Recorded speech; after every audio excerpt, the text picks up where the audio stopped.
अन्तरायतिमिरोपशान्तये शान्तपावनमचिन्त्य वैभवं तं नरं पक्षीजलं मुखे मन्महे किमपि तुन्दिलं नमः। शरणं करवाणि शर्मदन्ते चरणं वाणिचराचरोपजीव्यं करुणामसृणैः कटाक्षपादैः कुरु मां भक्तार्थसाधवाम्।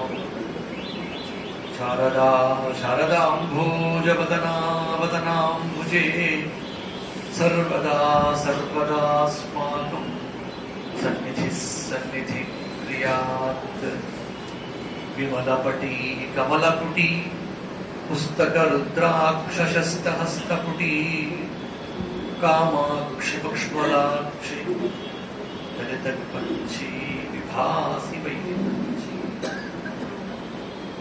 श्रुतिस्मृतिपुराणानाम् आलयं करुणालयं नमामि भगवत्पादशङ्करं लोकशङ्करम्। गुरुर्ब्रह्मा गुरुर्विष्णुः गुरुर्देवो महेश्वरः गुरुः साक्षात् परब्रह्म तस्मै श्रीगुरवे नमः। अज्ञानां जाह्नवीतीर्थं विद्यातीर्थं विवेकिनां सर्वेषां सुखदं तीर्थं भारतीतीर्थमाश्रये। विद्याविनयसम्पन्नं वेदरागं विवेकिनं वन्दे वेदान्ततत्त्वज्ञं विधुशेखरभारती श्री विधुशेखरभारती।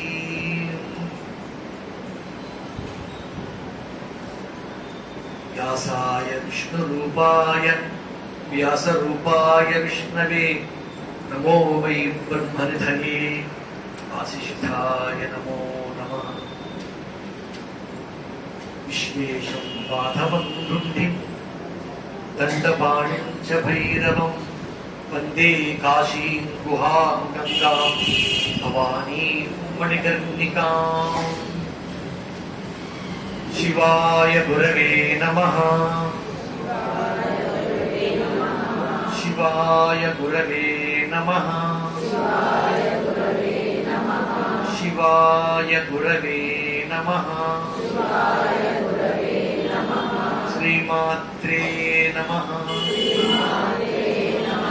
श्रीमात्रे नमः श्रीमात्रे नमः।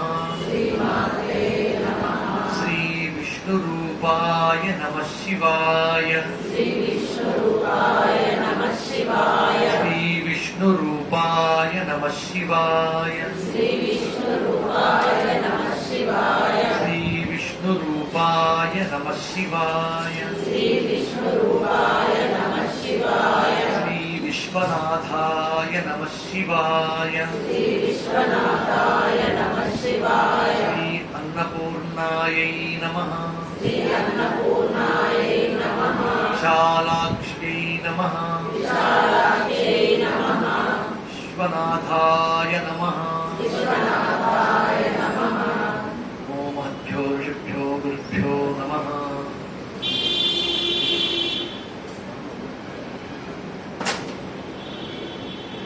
సాంబ సదాశివమయమైన సభకు శవని నమస్సులు సమర్పణ చేసుకుంటూ భగవద్ అనుగ్రహంతో జగద్గురువుల ఆశీస్సులతో విశ్వనాథుని అపార కృపా కటాక్షంతో ఈ శివానంద లహరి అనే ఒక అద్భుతమైన భక్తి కావ్యాన్ని, ఒక భక్తి తత్వశాస్త్రాన్నింటినీ మేళవించుకుని రచించినటువంటి జగద్గురువులు అందించిన మహాద్భుతమైన స్తోత్రమే ఈ శివానంద లహరి. దీంట్లో మొదటి రోజుగా నిన్న శివానంద లహరి అనే ఒక శీర్షికకి సంబంధించిన అంశాన్ని వివరణ చేసుకున్నాం.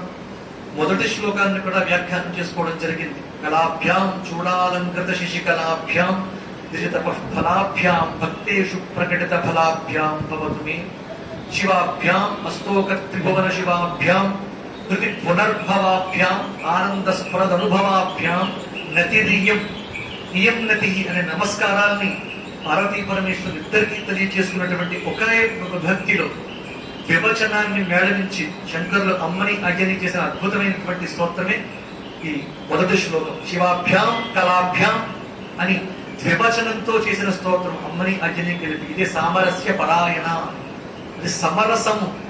ఆ సామ్యం, రూప సామ్య, గుణ సామ్య, నామ సామ్య, తత్వ సామ్యాల్ని చెప్పినటువంటి అద్భుతమైన కావ్యం భక్తి కావ్యం.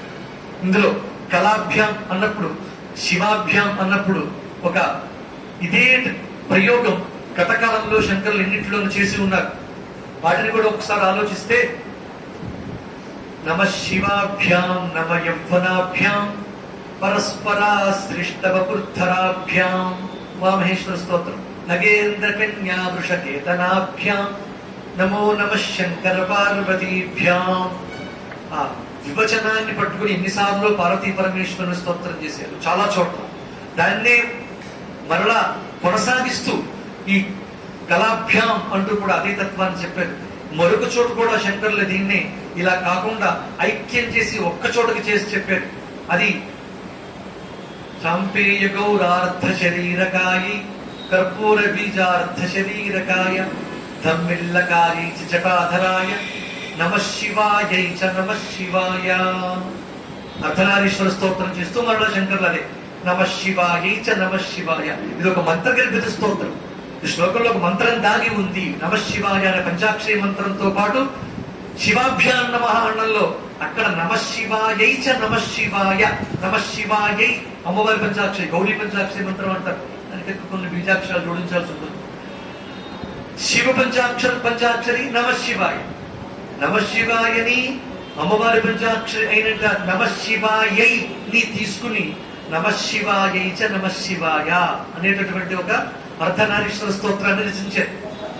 ఇక్కడ రెండుగా కాకుండా నమ శివాయ నమ శివాయ కలిపేసి శివాభ్యాం నమః అన్నారు.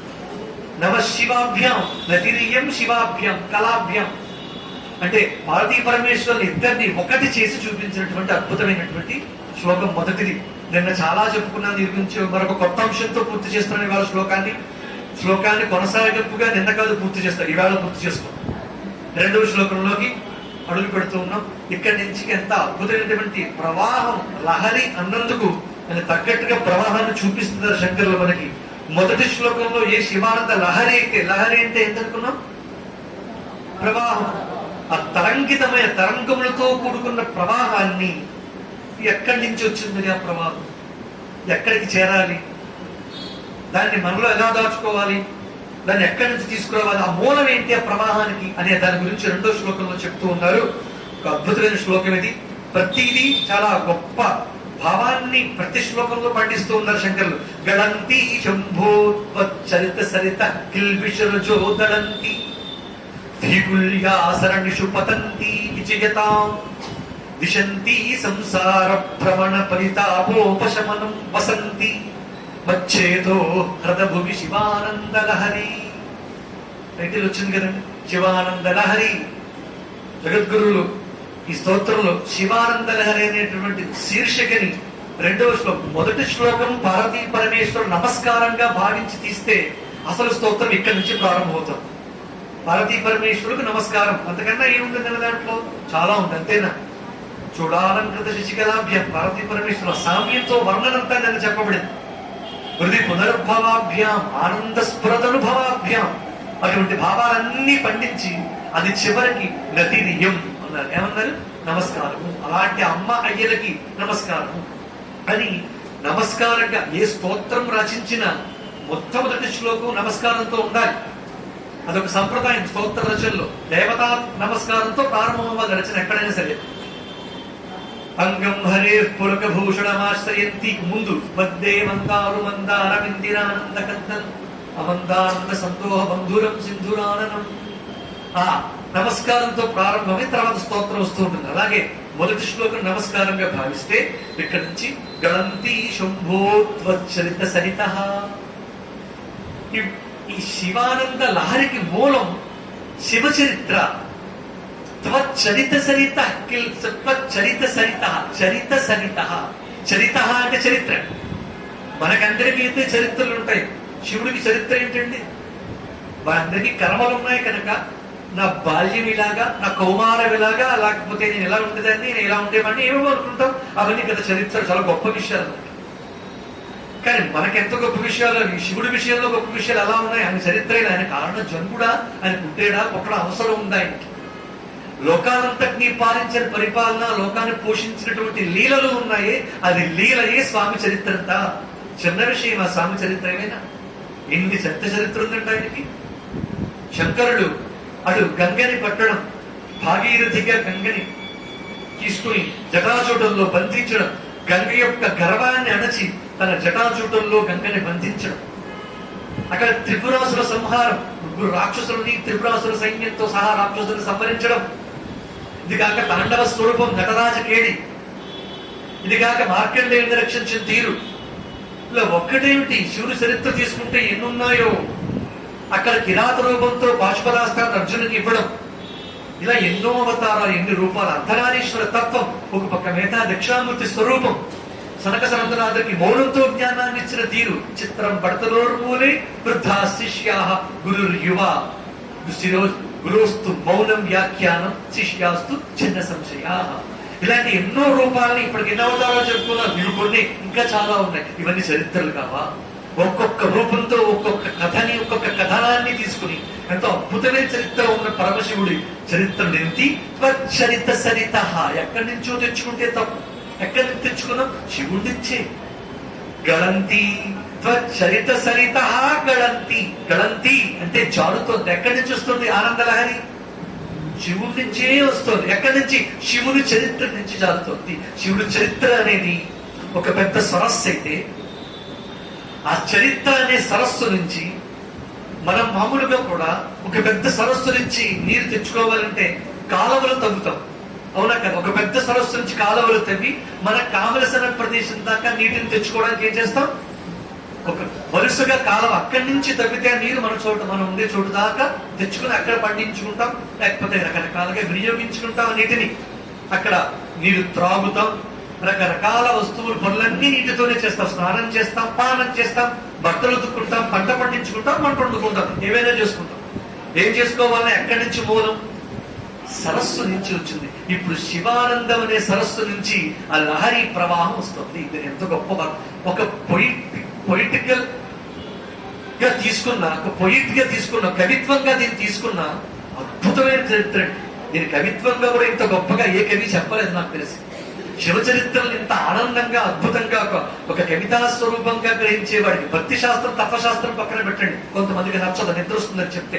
తత్వం అంటేనే నిద్ర వచ్చేటటువంటి మహాపురుషులు ఉన్న కాలమే. లేదా పూరా చెప్పడం మానేస్తారా అంటే గురువులు లాంటి వారు, ఇప్పుడు మా గురువులు బాబోయేది ఇదే. ఎంతసేపు తత్వం చెప్తామంటే నిద్రపోతారు, చెప్పకపోతేనా ధరించారు. ఇంకెలాగండి? కోరికలను చెప్తూ ఉంటే తీర్చుతా, ఎలా తీరాలో చెప్తూ ఉంటే హాయిగా ఆనందంగా ఉంటాం. అలా కోరికలు తీర్చేవాళ్ళు ఎవరైనా ఉంటే బాధపడాల్సిన విషయం, సిగ్గుపడాల్సిన విషయం పై ఎంతసేపు జీవితాంతం, అజన్మాంతం, మరణించే దాకా కోరికల గురించేనా? కాశీ వచ్చి కనుక కాస్త మర్చిపోదాం కోరికలు. కాశీలో కూడా కోరికలు ఉంటే ఇంకా కాశీ ఇంకతకన్నా గొప్ప క్షేత్రం ఏం లేదు. మనం తరించాలంటే బతుకు పండది. ఇక్కడ వచ్చి కూడా తరించడానికి చేయని ప్రయత్నం ఉంది. ఇక్కడ కూడా అహం, ఇంకొకటి ఇలాంటివన్నీ అడ్డుపడుతూ ఉంటాయండి. అంటే మన కర్మల సంస్కారాలు వెనకాల ఎంత ఉన్నాయి, పట్టి వాసన బలం ఉండిపోయింది. ఏం చేస్తాం? నేను గొప్ప, నాకన్నా గొప్ప, నేనే సర్వం అనుకునే భావనలు ఎక్కడ ఉంటాయి. ఎందుకంటే మనం వచ్చింది కాశీకి తప్ప ఇక్కడికి వచ్చింది మనమేగా. ఒకటిలో ఉన్న కాశీలో ఉన్న మనమేగా మారుతామా? కానీ కాశీకి వచ్చి కూడా మారకపోతే ఇంకెక్కడున్నావు, అక్కడున్నావు, అక్కడే ఇక్కడున్నావు. ఇక్కడ మారాల్సిన పని ఎందుకు ఉంది అంటే కొద్ది రోజులే కదా. కాశీకి నచ్చినట్టుగా కాశీలో ఉండాల్సిన తీరులో ఉందాం. ఎందుకంటే ఎక్కువసేపు కాదు ఉండాల్సింది. ఇక్కడ అక్కడికి వెళ్ళాక మారుదామా మారక్కర్లేదా అనే దాని గురించి మీమాంస అక్కర్లేదు.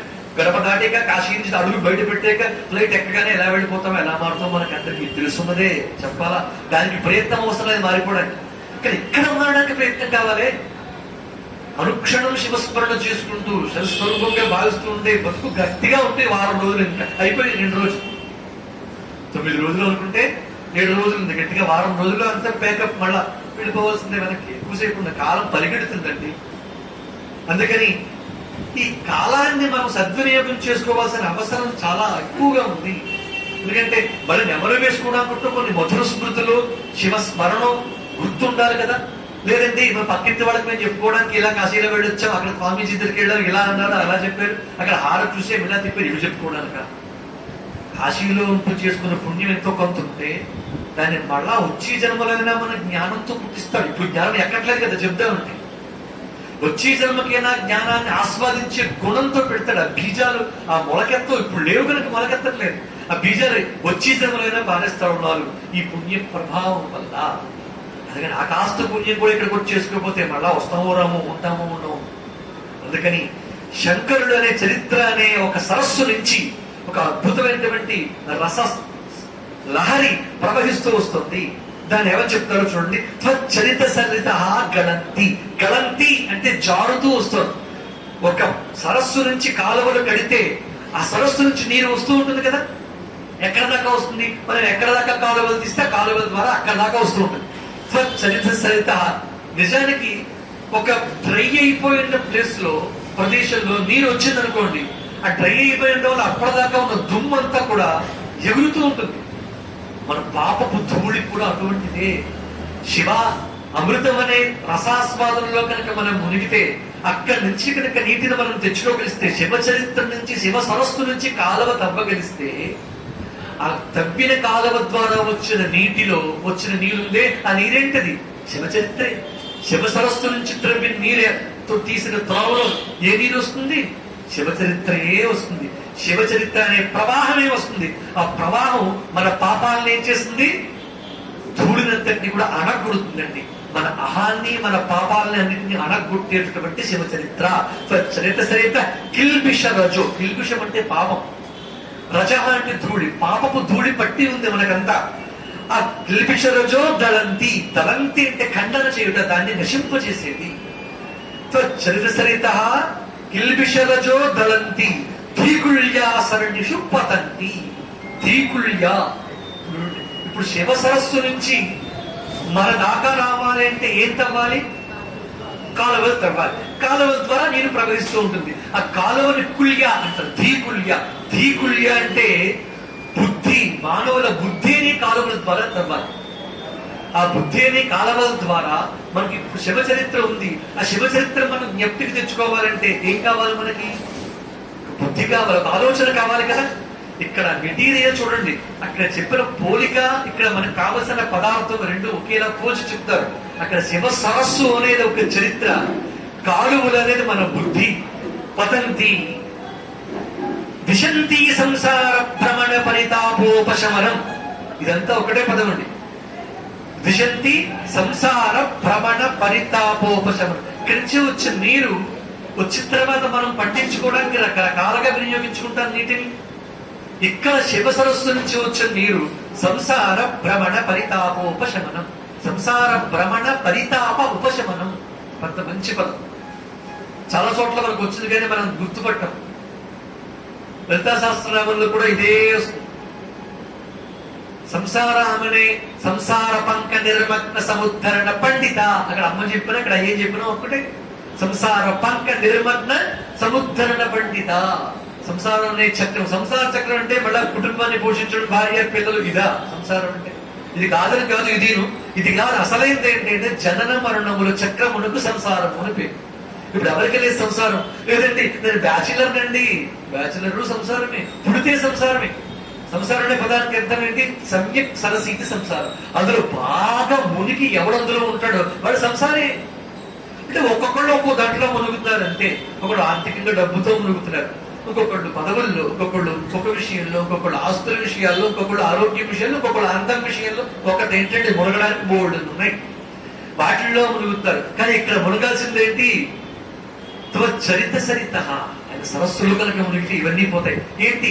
సంసార భ్రమణ పరితాపోపశం. నేను హాయిగా ఉన్నాను, నాకు ఏ బాధలు లేవండి, నేను ఏ తాపము లేదండి. అయినా నువ్వు వెలుగుగా ఉన్నా, నిద్రపోతూ ఉన్నా, ఏం చేస్తూ ఉన్నా కూడా నువ్వు నలిగిపోతూ ఉన్నట్టే లెక్క. ఎందుకో తెలుసా?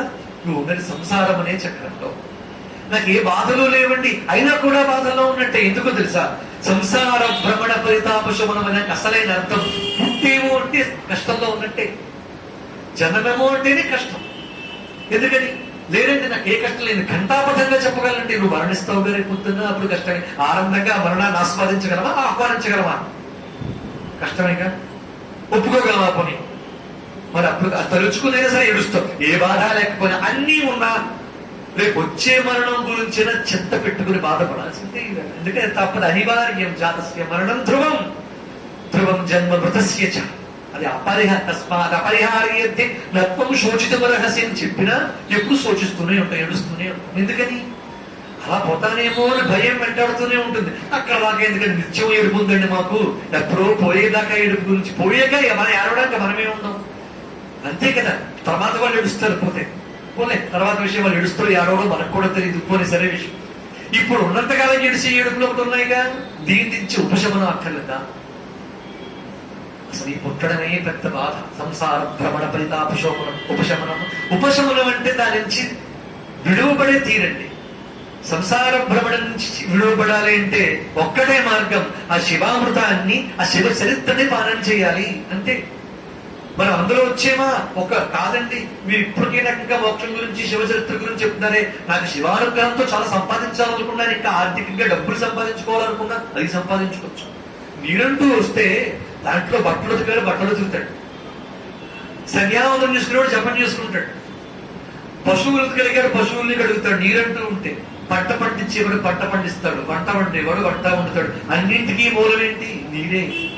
ఆర్థికంగా ఉండాలన్నా, బలపడాలన్నా, భగవంతుడిని చేరాలన్నా, కోరికలు తీరాలన్నా, ఏం కావాలన్నా, ఆర్తో జిజ్ఞాసు అర్థార్థి జ్ఞానీచ భరతర్షభ అన్నాడు కదా భగవద్గీతలో భగవాన్. ఆర్తుడైనా, జిజ్ఞాసుడైనా, అర్థార్థి ధనం కోరుకున్న వాడైనా, ఎవడిని ఏ కోరికతో పూజించినా, తీర్చుకోవాలన్నా, అసలు కోరికలేమీ లేకుండా భగవంతుడు చేరాలనే తపన ఉన్న మార్గం ఒక్కటే, నన్ను శరణు వేడని. అనన్యాశ్చింతయంతో మాం ఏ జనాః పర్యుపాసతే తేషాం నిత్యాభియుక్తానాం యోగక్షేమం మహామ్యం. ఇంత భరోసా ఎవడిచ్చాడండి? ఏ మతంలో ఇచ్చిందండి? ఒక్క భారత మన సనాతన ధర్మంలో తప్ప. ఎంత ధైర్యం ఇచ్చిన దేవుడు మరొకరు చూపించండి. దేవుడు దేవుడు అనుకుంటారు కదా, ఏ దేవుడు ఇచ్చేంత గొప్ప ధైర్యం. అనన్యాశ్చింతయంతో మా ఏ జనా పర్యుపాసతి. ఇది జరగదు మరి. పర్యుపాసన అన్యము భగవంతుడు తప్ప ఇంక ఏమీ పట్టని స్థితి, అది పర్యుపాసన. నువ్వే దిక్కు అన్నాం, ఎప్పుడు అన్నాం మనం.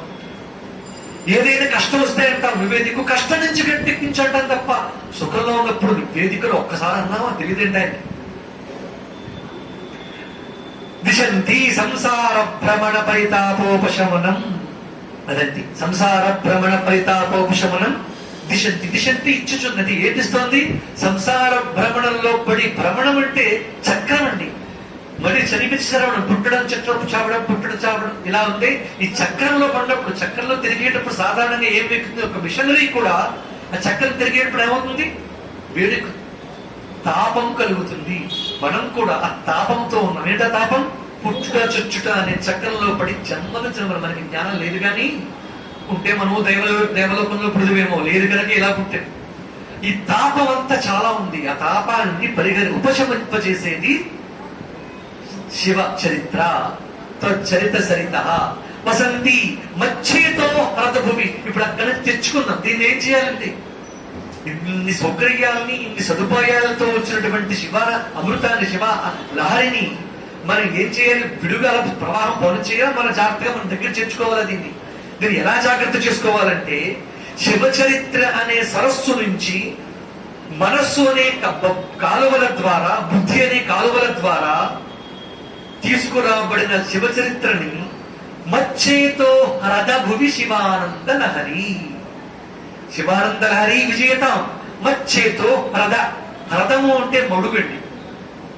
మచ్చేతో, చేత అంటే చిత్తం. నా మనస్సులో, నా మనస్సు అనే మడుగులో వచ్చి చేరి ఉండిపో శివ.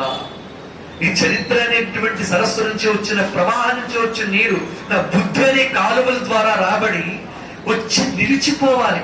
ఇక మళ్ళీ ఇక్కడి నుంచి కదలడం ఉండకూడదు. ఈ సరస్సులో మునిగిపోవాలయ్యా నేను. నాకు ఇది కావాలి. అప్పుడు వసంతి, ఎక్కడ ఉండిపో. వసంతి అంటే ఉండిపోయి, ఇక్కడ ఉండిపోయి ఉపశాంతిని కలిగించి నన్ను ఈ భ్రమణ పరితాపోపశమనముల నుండి నన్ను ఉపశమింపజేయు, తాపముల నుండి పరిహరింపజేయు అని శివానందలహరి విజయతాం. ఈ శివానందలహరికి విజయమగుగాక అని శంకరుడు 2వ శ్లోకంలో చెప్పారు. దీంట్లో జాగ్రత్తగా పరిశీలిస్తే ఇవన్నీ కూడా చేయాల్సిన, ఆలోచించాల్సిందేంటి? బుద్ధి అని కాలువ ద్వారా రాబడాలి. శివ చరిత్ర అంతా మనకి ఎన్నో రకాల కథలు ఉన్నాయి, శివ కథనములన్నీ. కథ అంటే స్టోరీ కాదండి, కథ అంటే లీల. శివుడు చేసినటువంటి లీలలు ఎన్నో ఉన్నాయి. పాశుపతాస్త్రాన్ని అనుగ్రహించడం, అటు నటరాజ స్వామి అవతారం, దక్షిణామూర్తి తత్వం, అర్ధనారీశ్వర స్వరూపం, విషాన్ని నిగ్రహించడం. ఎంత చేశాడు, ఎన్ని లీలలా చేశాడు ఆయన. విషాన్ని నిగ్రహించి ఆయన కంఠంలో నిలుపుని గరళకంఠుడు, నీలకంఠుడు అయ్యాడు కదా. ఈ కథలన్నీ చదువుతూ ఉంటే నేను ఒక్క మాట చెప్తాను, శివానందాలు పూర్తయ్యేదాకా మీరు ఒక ఫ్రేమ్ కట్టుకోవాలి. కంట్లో ఒక ఫ్రేమ్ ఉండాలన్నమాట. ఫ్రేమ్ లో చెప్పే భావాలకి, విషయాలకి ఆ భావం అలా ఫ్రేమ్ లో కనపడాలి. అప్పుడే వింటున్నట్లు లెక్క, లేకపోతే వింటున్నట్లు లెక్కే కాదు. ఆలోచించండి, ఇక్కడ ఒక శివ సరస్సు, అక్కడి నుంచి బుద్ధి అనే కాలువల ద్వారా శివ చరిత్ర ప్రవాహం, ప్రయాణం. ఆ ప్రవాహం ఏంటి? నా బుద్ధి, నా మనస్సు అనే బుద్ధి అనే కాలువల ద్వారా ఎలా తీసుకోవాలి శివ చరిత్రని? మనకి ఎక్కడి నుంచి వస్తుంది? బుద్ధి. మన బుద్ధితోనే ఆలోచించాలి శివ చరిత్ర అంతటి, కథనాన్నంతటి కూడా మనం స్మరించుకుంటూ ఆ బుద్ధి అనే కాలువల ద్వారా ఇప్పుడు ఎక్కడ కూర్చుని స్మరించినా కూడా ఆ శివ చరిత్ర మన బుద్ధి అనే కాలువల ద్వారా వచ్చి ఎక్కడికి చేరుతుందండి? అక్కడ దాచుకోవాలి. వసంతి అక్కడ ఉండిపో, శాశ్వతంగా అక్కడ ఉండిపోతే ఇంకా శివామృతం మనకు అడుగడుగున ఎప్పటికప్పుడు, ఎప్పుడు, ఎల్లప్పుడూ దొరుకుతూనే ఉంటుంది. దాని గురించి మళ్ళా ఇంకా చేయాల్సిన ఇప్పుడు కనెక్షన్ ఎక్కడుంది? భగవంతుడు, శివ చరిత్ర, బుద్ధి అనే కాలువలు మధ్యలో కాలువ ద్వారా అటాచ్మెంట్. ఇప్పుడు ఎక్కడికి వచ్చింది అది? భక్తి దాకా, హృదయం దాకా వచ్చింది. ఇప్పుడు భగవంతుడికి ఈ భక్తుడి నుంచి ఒక అనుసంధానం చేసింది ఏంటది? అగరబత్తిగా. భగవంతుడిని భక్తుడిని అనుసంధానం చేసింది ఏంటంటే భక్తి అనే, భక్తి అనే ధీకుల్యా. కుల్యా అంటే కాలువలు, ధీకుల్యా అన్నారు. ఇక్కడ ఏమన్నారు? వసంతి దిశంతి ధీకుల్యా సరణిషు పతంతి. అటు బుద్ధి అనే పిల్ల కాలువల ద్వారా నా హృదయంలోకి చేరి నిలిచిపోవాలి అని ప్రార్థన చేస్తున్నారు శంకరులు 2వ శ్లోకంలో. ఇక 3వ శ్లోకంలో ప్రవేశిస్తున్నాం. త్రయీవేద్యం హృద్యం త్రిపురహరమాద్యం త్రినయనం జటాభారోదారం చల దురగహారం మృగధరం మహాదేవం దేవం మయి సదయ భావం పశుపతిం చిదాలంబం సాంబం శివం అతివిడంబం హృది భజే. అద్భుతమైన శ్లోకం ఇది. త్రయీవేద్యం. త్రయీ అంటే ఏంటో తెలుసా అండి? వేదం. వేదమునకు త్రయీ అని పేరు. ఇప్పటిదాకా శివుడు సంతోషానికి, ఆనందానికి శివుడు చేసేది మూలం. శివుని స్తుతియే మూలం అన్నారు. ఈ శ్లోకంలో శంకరులు చేస్తుంది ఏంటంటే తన స్వయంగా శంకరుడిని, శివుణ్ణి చేస్తున్నటువంటి స్తుతి ఈ శ్లోకం. త్రయీవేద్యం హృద్యం. ఇది రూపాన్ని కూడా వర్ణం చేస్తున్నారు చూడండి. త్రయీవేద్యం. శివుడి గురించి తెలుసుకోవాలంటే ఏంటి ఆధారం? ఇప్పుడు ఇందాక చరిత్ర అన్నవి గత శ్లోకంలో. శివ చరిత్రలకు ఆధారం, మూలం ఏంటి? ఒక అథెంటికేషన్ ఏంటి? వేదమే. వేదం లేకపోతే ఏదీ లేదండి. వేదం సర్వ విషయాలకి ఒక సమర్థంగా, ఒక ఆధారంతో నిరూపించి చెప్పేది కనుక వేదం ప్రమాణం. ప్రత్యక్షేణానువిచ్యే వాయుస్తూపాయోన విద్యతే ఏం విదంతి వేదేన తస్మాత్ వేదస్య వేదత. వేదానికి ప్రమాణం ఏంటంటే ప్రత్యక్ష అనుమాన ప్రమాణంగా లభ్యము కాని ఉపాయము వేదము వలన లభించడం వల్ల వేదానికి వేదత్వం కలిగింది. ఇది డెఫినిషన్ వేదాన్ని. వేదం అంటే ఏంటంటే ఒక్కొక్క ప్రశ్న వేస్తే కంటికి కనపడేవి, కంటికి కనపడని విషయాలని సప్రమాణముగా బోధించే అంశముల సమాహారమే వేదము. అర్థమైందా లేదా? కంటికి కనపడే అంశాలు చెప్పక్కర్లేదు. అందరికీ కంటికి కనపడుతుంటే ఇంకేం చెప్పాలండి? ఇంత అర్థాలతో ఈ సౌధము, ఈ వ్యవహారం, ఈ ఫ్యామిలీ ఎందుకు కనపడి చెప్పక్కర్లేదు వీటి గురించి. కానీ కనపడంతో ఒకటి ఉంది. అప్పుడు అనుమాన ప్రమాణం చేత వాటిని ప్రత్యక్ష ప్రమాణంగా కొన్ని కనబడుతున్నా తప్పే. అదేంటంటే ఇన్ని కనబడతాయి కదండి. జగత్తంతా కనపడుతుంది కానీ మిథ్యం చెప్తుంది వేదాంత శాస్త్రం. అంతా కనబడుతుందా? కనబడలేనిది లేదు, దాన్ని ఊహించుకున్నాం. మరి కళలో కూడా అన్ని కనబడతాయి, అది నిజమేనా? కళలో అన్ని చూసాం కదండి. కళలు కనలేదా? కళలు కనవాడు ఎవరు ఉన్నారని నేనైతే అనుకోను. ఎందుకంటే నిత్యం మనం ఉండేది వాటిల్లోనే. కళలు కంటూనే ఉంటాం, ఇలా అవ్వాలి, అలా అవ్వాలి, అక్కడికి వెళ్ళాలి, ఇక్కడికి వెళ్ళాలి, ఇక్కడికి వెళ్ళాలంటే కాశీరామేశ్వరాలు కాదండి. మన స్థితి, మన ఉన్నతి, మనం వెళ్లాల్సిన చోట్లు ఏం కోరుకుంటున్నామో అవి అక్కడికి వెళ్ళాలనుకుని కలగనేవాడు నిత్యం అందరూ ఉంటాం కనుక ఆ స్థితిలో అందరికీ కళలుంటూనే ఉంటాయి. త్రైవేద్యం హృద్యం అవన్నీ అసత్యాలే. అసత్యాన్ని మనకి ఆ క్షణాలు సత్యంగా అనుకుంటున్నాం. మన కంటికి కనపడుతోంది కానీ అక్కడ లేదు. కంటికి కనపడకపోయినా కొన్ని ఉన్నాయి నిర్ధారణకు వస్తుంది. అక్కడ ఎక్కడో పొగొస్తుంది. అక్కడ ఏముంది? పొగ వస్తుంది అంటే ఏమున్నట్టు లెక్కమ్మా? నిప్పు ఉన్నట్టు లెక్క. మీరు చూసారా నిప్పుని? మీరు చూసింది ఏంటి? పొగనే చూసినప్పుడు మీకు నిప్పు ఉందని నిర్ధారణకు వచ్చారుగా. మీకు తెలియకపోయినా కనపడకపోయినా సత్యమే కాదు. ఈ సత్యాసత్య ప్రమాణం నిరూపించి చెప్పేదే వేదం. అందుకే తస్మాత్ వేదస్య వేదత. ఇదే కాదు, ఇంకా చాలా ఉన్నాయి. అంటే ఈ రెండే మీకు ఉదాహరణ. కనపడేది, కనపడని రెండే చెప్పారు. అనుమాన ప్రమాణాలు ఇంకా చాలా ఉన్నాయి. ప్రత్యక్ష ప్రమాణం, అనుమాన ప్రమాణం, శబ్ద ప్రమాణం, వేదం శబ్ద ప్రమాణం. చాలా ఇంకా అందులోకి వెళ్తే చాలా విషయాలు ఉన్నాయి. సరే, త్రైవేద్యం, మూడు వేదములు, మూడింటి ద్వారా తెలియబడువాడు త్రైవేద్యం. త్రై అంటే మళ్ళీ రెండిటి సామములు, రెండిటి సామాధరవణములు. 4 వేదాలు ఉన్నప్పటికీ 4 వేదములకి కలిపి త్రయీ అని పేరు. త్రయీ అంటే 3 విధములుగా ఉంటుందని అర్థం. ఆధ్యాత్మిక, ఆదిదైవిక, ఆదిభౌతిక అనబడే 3 అర్థములని విభజించి విడివిడిగా చెప్తుంది కనుక వేదములకు త్రయీ అని పేరు. కాదండి వేదాలు 3 ఏంటి, అధర్వ వేదం తర్వాత పుట్టింది, నువ్వెవరు చెప్పలే. వేదాలు 4 స్పష్టంగా ఉన్నాయి, దానికి అధర్వణం అనే పేరు. వేదాలు 4 సందేహమే లేదు దాంట్లో. త్రయీ అనే పదానికి ఉన్న అర్థం వేదములకు 3 విధములుగా అర్థం చెప్పే విధానం ఉంది.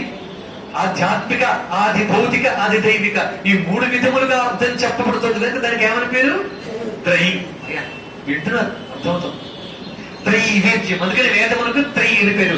ఆ 3 వేదముల ద్వారా త్రయబడేవాడు హృద్యం. త్రైవేద్యం హృద్యం అంటే హృదయ పద్మమంతు వ్యక్తమయ్యేవాడు హృద్యం. త్రిపురహరమాద్యం త్రినయనం, త్రిపురహరం, త్రిపురములని, త్రిపురాసురుల్ని సంహారం చేసినటువంటి పరమశివుడు. ఆద్యం ఎప్పటివాడండి? ఎప్పటివాడు చెప్పగలమా ఎవరైనా? ఎప్పటివాడును ఇంకా చెప్పాలి. ఎప్పటివాడో నుండి కాదు, ఎప్పటివాడు, ఎప్పటికీ ఉండేవాడు. ఎప్పటికీ ఉండేవాడిని ఏమంటాం? శాశ్వతుడు. అదే శాశ్వతత్వమే శివత్వం. అదే సత్యం, అదే సత్యం, అదే సత్, అదే చిత్, అదే శాశ్వతం, అదే ఆనందం, అదే ఆద్యం. త్రినయనం, ఇప్పుడు రూపవర్ణం దాకా వచ్చేసాం. త్రినయనం 3 నేత్రములతో ప్రకాశించువాడు.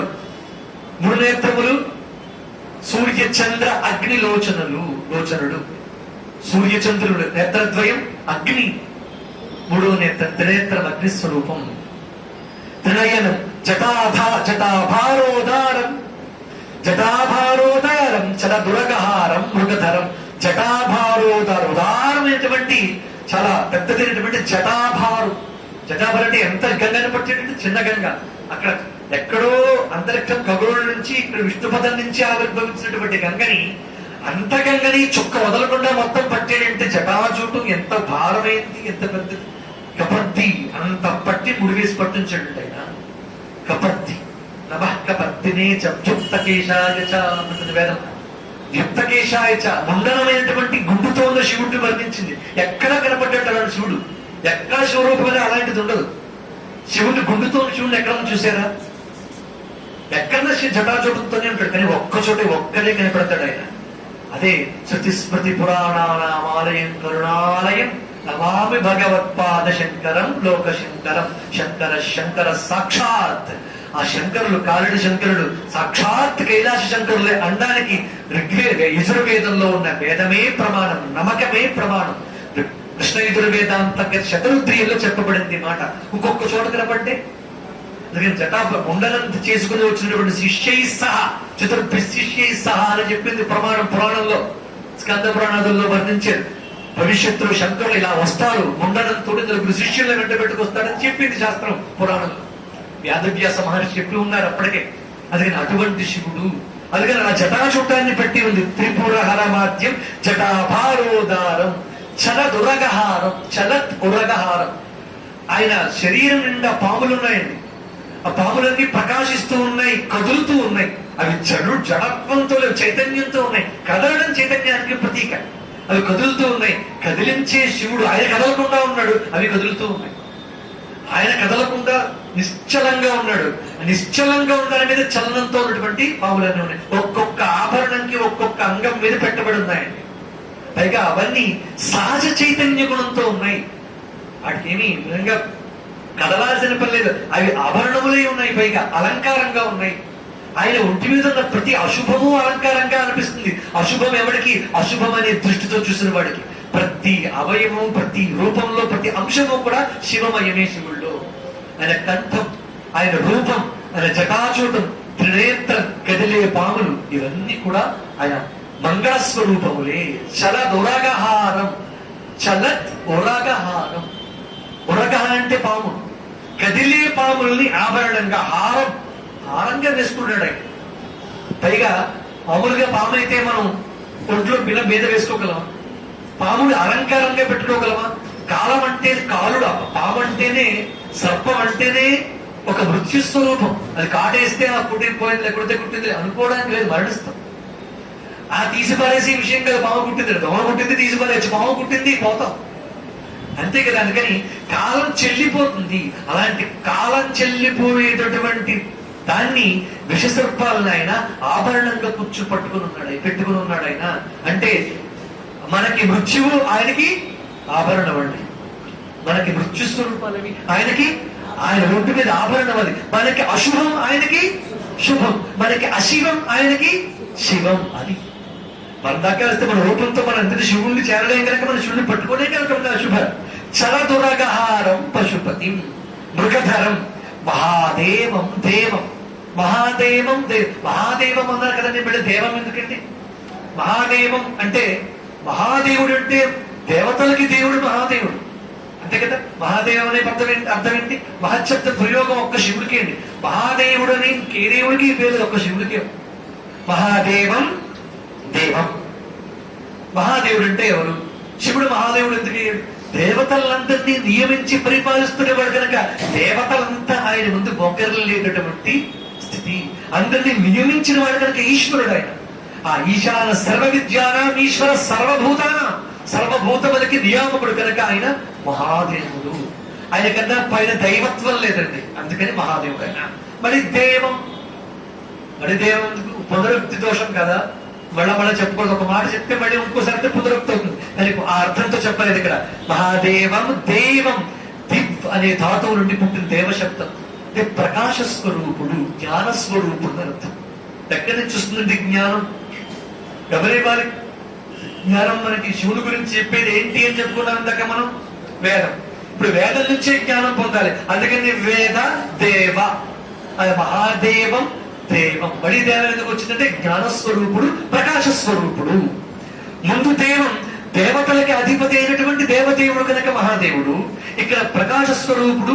ఇంకా దేవ శబ్దానికి అర్థం ఏంటంటే, ఒక్కసారి మా భగవద్గీత కృష్ణుడు చెప్తే మా దగ్గరికి వెళ్దాం. ఏం చెప్పాడు ఆయన? సర్వభూతేషు గూఢ అర్జున. సర్వభూతేషు, అందరి హృదయాల్లో నేను గూఢంగా అర్జున తిష్టతి, నేను గూఢంలా లోపల ఉన్నది నేనే అని చెప్పాడు కదా. సర్వభూతముల యందు, సర్వ ప్రాణుల యందు హృద్దేశీ అర్జున తిష్టతి. సర్వభూతముల హృదయముల్లోనూ ఉన్నది నేనే అని చెప్పి హృద్దేశీ అర్జున తిష్టతి ఉంది కదా. ఆ దేవ అనే ప్రకాశ స్వరూపంగా ప్రతి ప్రాణిలోనూ నేనే ఉండి ఉన్నాను అని చెప్పడమే మహాదేవం దేవం. ఈ దేవానికి అర్థం రెండో అర్థం. దేవం అంటే ప్రకాశ స్వరూపుడిని అర్థం. మహాదేవం అంటే దేవతలకి దేవుడిని అర్థం. దేవం అంటే మరొక అర్థం, సర్వభూతములలోనూ చైతన్య స్వరూపంగా ఉన్న పరమాత్మని దేవ అని పేరు. అర్థమే కదా. ఇప్పుడు దేవ శబ్దానికి ఎన్ని అర్థాలు వచ్చాయి? 3 అర్థాలు వచ్చాయి. మహాదేవం దేవం. మయి సదయభావం పశుపతి. పశుపతి, పశుపతి అంటే నేపాల్లో ఉన్నాడండి ఆయన, అందరికీ తెలుసు. నేపాల్లో పశుపతి నడుతున్నాడు. పశుపతి తత్వం అసలు వేదం శివుణ్ణి వేదకాలంలో, అంటే వేదంలో శివనామాల్లో ఎక్కువ పశుపతి అని చెప్పింది. ప్రకృతి ఆరాధన పరంగా కూడా పశుపతి అయిన చోట్ల, చాలా చోట్ల పశుపతిగా ఆరాధింపబడేవాడు. ఆర్యుడు కొండ జాతికి సంబంధించిన వాడు ఇప్పటికీ పశుపతి అయిన తత్వంతో శివుణ్ణి ఆరాధిస్తాడు. పైగా శంకరుల వాంగ్మయమైనటువంటి ఈ శివాంతలహరి తీసుకుని 100 శ్లోకాల్ని తీస్తే దీంట్లో ఎక్కువగా శివుణ్ణి సంబోధించిన నామం పశుపతి. ఇది ఒక రకంగా చూస్తే పాశుపతం అండి. పశువు అంటే ఏంటి, పతి ఎవడు, దాని గురించి ఒకసారి పరిశీలిస్తారు. చాలా ఎదురు ఇంకా ప్రత్యేకించి పశుపతి అనే పేరుతోనే శ్లోకాలు చేయబడ్డాయి. ఇక్కడ ఒక పార్ట్గా చెప్పబడ్డ కనుక కొంచెం తెలుసుకుందాం. మిగతా శ్లోకాల్లో సవివరంగా తెలియజేస్తారు. పశుపతి అంటే ఒక్క ముక్కలు చెప్పాలంటే పశువులకు పతి. ఎవరు పశువులు? ఎవరు కాదండి, మనమే. మన పశువులు ఏంటంటే మన మనుషులం కదండి. మనుషులమా పశువులమా ఏదో నిరూపిద్దాం. మనుషులమో పశువులమో శివుడు ఎక్కడ చెప్పడానికి శివాంధ్రాల్లో ప్రత్యేకించి మన కోసం చెప్పిన శ్లోకాలు. మన కోసం అంటే ఎవరి కోసం? పశువులు. ఆ పశువుల కోసం చెప్పిన శ్లోకాలు ఉన్నాయి. కానీ తిప్పులా ఉందని బాధగా ఉంది కొంచెం. ఏం బాధ అక్కర్లేదు. పతి అన్నాక మనకి పతి శివుడు అన్నప్పుడు బాధే ఉంది. పశువుని ఎవరినంటాం? ఒక్క ముక్కలు చెప్తాం. ఎవరినంటారండి పశువు అని? ఏమీ తెలియకపోతే అజ్ఞానంతో ఉండేవాడు పశువు అంటాం. అంతే కదా. ఏమీ తెలియదు అజ్ఞానం అంటే పశువు అంటే వీడు జ్ఞానేన హీన పశుభి సమాన. మీకు శాస్త్రం మీకు ధర్మం చెప్తే అర్థం అవుతుంది. అంతే కదా. ఒక ఆధారం చూపించాలి. జ్ఞానేన హీన పశుభి సమాన అంటే జ్ఞానం లేని వాడు పశువుతో సమానం అని చెప్తుంది శాస్త్రం. అందుకని జ్ఞానం లేకపోవడమే పశుత్వం. మనకి జ్ఞానం ఉందా? ఏ జ్ఞానం ఉండాలి? ఏ జ్ఞానం ఉంటే పశువు కాదు, ఏ జ్ఞానం లేకపోతే పశువు. ఏ జ్ఞానం అంటే తన స్వస్వరూప స్థితి, స్వరూప జ్ఞానం. తానెవడో తెలుసుకోకపోవడం అనేది ఏదో అదే అజ్ఞానం. ఆ అజ్ఞానంతో ప్రతి ఒక్కడు పశువే కాదనడానికి వీల్లేదు. లేదంటే నేను ఎవడో తెలుసండి అలా అనగలమా? అంత గట్స్ ఉన్నాయా మనకి? నా స్వస్వరూప జ్ఞానం నేను తెలుసుకున్నానంటే ఇక్కడ కూర్చోవాడు అలాంటి వాడు కూడా ఇక్కడ ఉండడు. అది మాత్రం ఖాయంగా చెప్పగలడు. ఎక్కడ హిమాలయాలను ఎక్కడో ఉంటాడు, ఎక్కడో తిరుగుతూ ఉంటాడు, ఏదో రమిస్తూ ఉంటాడు వాడు. వాడు ఆనందామృతం ఇందాక చెప్పానే, హృది పునర్భవాభ్యాం ఆనంద స్ఫురద అనుభవాభ్యాం. అక్కడ ఉంటాడు వాడు, ఇక్కడ కూర్చోడు కుర్చీల్లో. అలాంటి స్థితికి మనం చేరలేదు ఖచ్చితంగా. అందుకని మనం ఎవరు ఇప్పుడు ఇంకా వివరంగా తర్వాత తెలియజేస్తాం. పశుపతిని ఇక్కడికి ఇచ్చారు. పశుపతి. అలాంటి పశుపతి అయినటువంటి శివులకు నమస్కారం. చిదాలంబం. ఎవరు దీనికి ఆధారం అంటే చిత్తుని ఆలంబంగా చేసుకున్నవాడైనా, చిత్తుని ఆధీనం చేసుకున్నాడు. మనం చిత్తుకి వశమై ఉన్నాం కదా, మనస్సుకి మనం వశమై ఉన్నాం. మన సమస్త చైతన్యాన్ని ఆయన ఆధారం చేసుకుని ఉన్నాడు. ఆయన ఆధీనం చేసుకున్నాడు. చిత్తుని మాయని లోబడి ఉన్న మాయకి ఆయన మాయని వశపరుచుకుని ఉన్నాడు. అది మనకే అనుకేతం. ఇప్పుడు చెప్పండి, ఎవరు పశువు ఎవరు పశుపతం? మాయకి అధీనమై ఉన్నవాడు పశువు, మాయని అధీనం చేసుకున్నవాడు పతి. ఇప్పుడు ఇంకా స్పష్టంగా వచ్చేసింది, స్పష్టంగా అంగీకరించగలం. ఇప్పుడు తిట్టుగా అనిపించట్లేదు. అది ఎందుకని? క్లారిఫికేషన్ ఇచ్చేసే కదా కదండి. ఇప్పుడు చిదాలంబం సాంబం. సాంబం అమ్మతో నేను చెప్పుకున్నాం. అమ్మతో కలిపి ఉన్న శివుణ్ణి మనం అర్చించాలి. అదే సామరస్యం, అదే సమన్వయం. అదే స అంబం సాంబం. సాంబం అంటే పదం అర్థం ఏంటి? స అమ్మతో కూడుకున్న అయ్యా శివం అతివీరంబం హృది భజే. ఎంత గొప్ప శివం. శివం అంటే శాశ్వతత్వం గలవాడు. సాంబం. శివం అంటే మంగళకరుడు అని అర్థం. అతివీరంబం హృది భజే. ఆ భస్మాన్ని సాంబం హృది భజే. అతివీడంబం అంటే సమయానుసరణము గలవాడు. అంటే వినోదం కోసం, తన భక్తుల వినోదం కోసం వివిధ విధముల అవతారాన్ని ధరించేవాడు. విడంబం అంటే అర్థం వివిధ విధముల, తన శరీరాన్ని వివిధ విధములుగా విచిత్రమైన రూపములుగా వినోదం కోసం అందరికీ అందించేటటువంటి రూపములు గలవాడు. అతి విడంబం హృది భజే. ఎలాంటి రూపాలు ఇందాక చెప్పాను, 4 తత్వాలు చెప్పుకున్నాం కదా మనం. అలా ఎన్నో రూపాల్లో మన హృదయాన్ని ఆకర్షించి సర్వాంతరయ్యామిగా ప్రతి ప్రాణిలో ఉన్నటువంటి శివుడు ఎవడో ఆయనకి హృది భజే. హృది ఎక్కడ భజే? హృది భజే. ఇంట్లో రండి, ఫోటో ముందు కూర్చోండి, శివలింగం దగ్గర రండి, కాదండి హృది భజే. ఇక్కడ చేయి పూజ. శివం అతి విడంబం ఏమన్నారు? హృది భజే. హృదయంలో, హృదయ పద్మంలో హృదయము, మనస్సు, పశుపతి ఈ మూడింటి సమాహారంగా నడుస్తుందండి మొత్తం శివాంధ్రహారంతా. మనస్సుని ఒక ప్రత్యేకంగా చెప్పారు. శివానందరాలలో మనస్సు ఒక రీసెర్చ్ చేయొచ్చు. శివానందరాలలో పశుపతి అనే తత్వం, దాని మీద ఒక ప్రత్యేకం. మనం ఖాళీగా కూర్చొని కాశీలో చేసి పనే లేదు కనుక ఆలోచిస్తూ ఉంటే ఈ శివానంద 2 శ్లోకాలకి 20 రోజులకి కావాల్సినంత హోంవర్క్ ఉంది దీంట్లో చేస్తే. మనం చెయ్యం. కానీ పశుపతి అంటే హృదయం అంటే మనస్సు అంటే దీంట్లో ఎన్ని వివరాలు చెప్పారు. దాంట్లో పైకి సబ్జెక్ట్ పెరిగే కొద్దీ మన సాధన ఇంకా ముందుకు తీసుకెళ్ళడానికి గొప్ప గొప్ప భావాలను తీసుకెళ్తూ ఉన్నాడు. అలా చిదాలంబం సాంబం. చిత్తాలంబం జ్ఞానస్వరూపుడైన, జ్ఞానానికి సాలంబమైనటువంటి మూర్తి. చిదాలంబం సాంబం. సాంబం స అంబం. అర్థమైంది కదా. అమ్మవారితో కూడుకున్నటువంటి శివుడు ఎక్కడైనా తల్లితో పార్వతితో కూడుకున్న శివుడు అని అర్థం.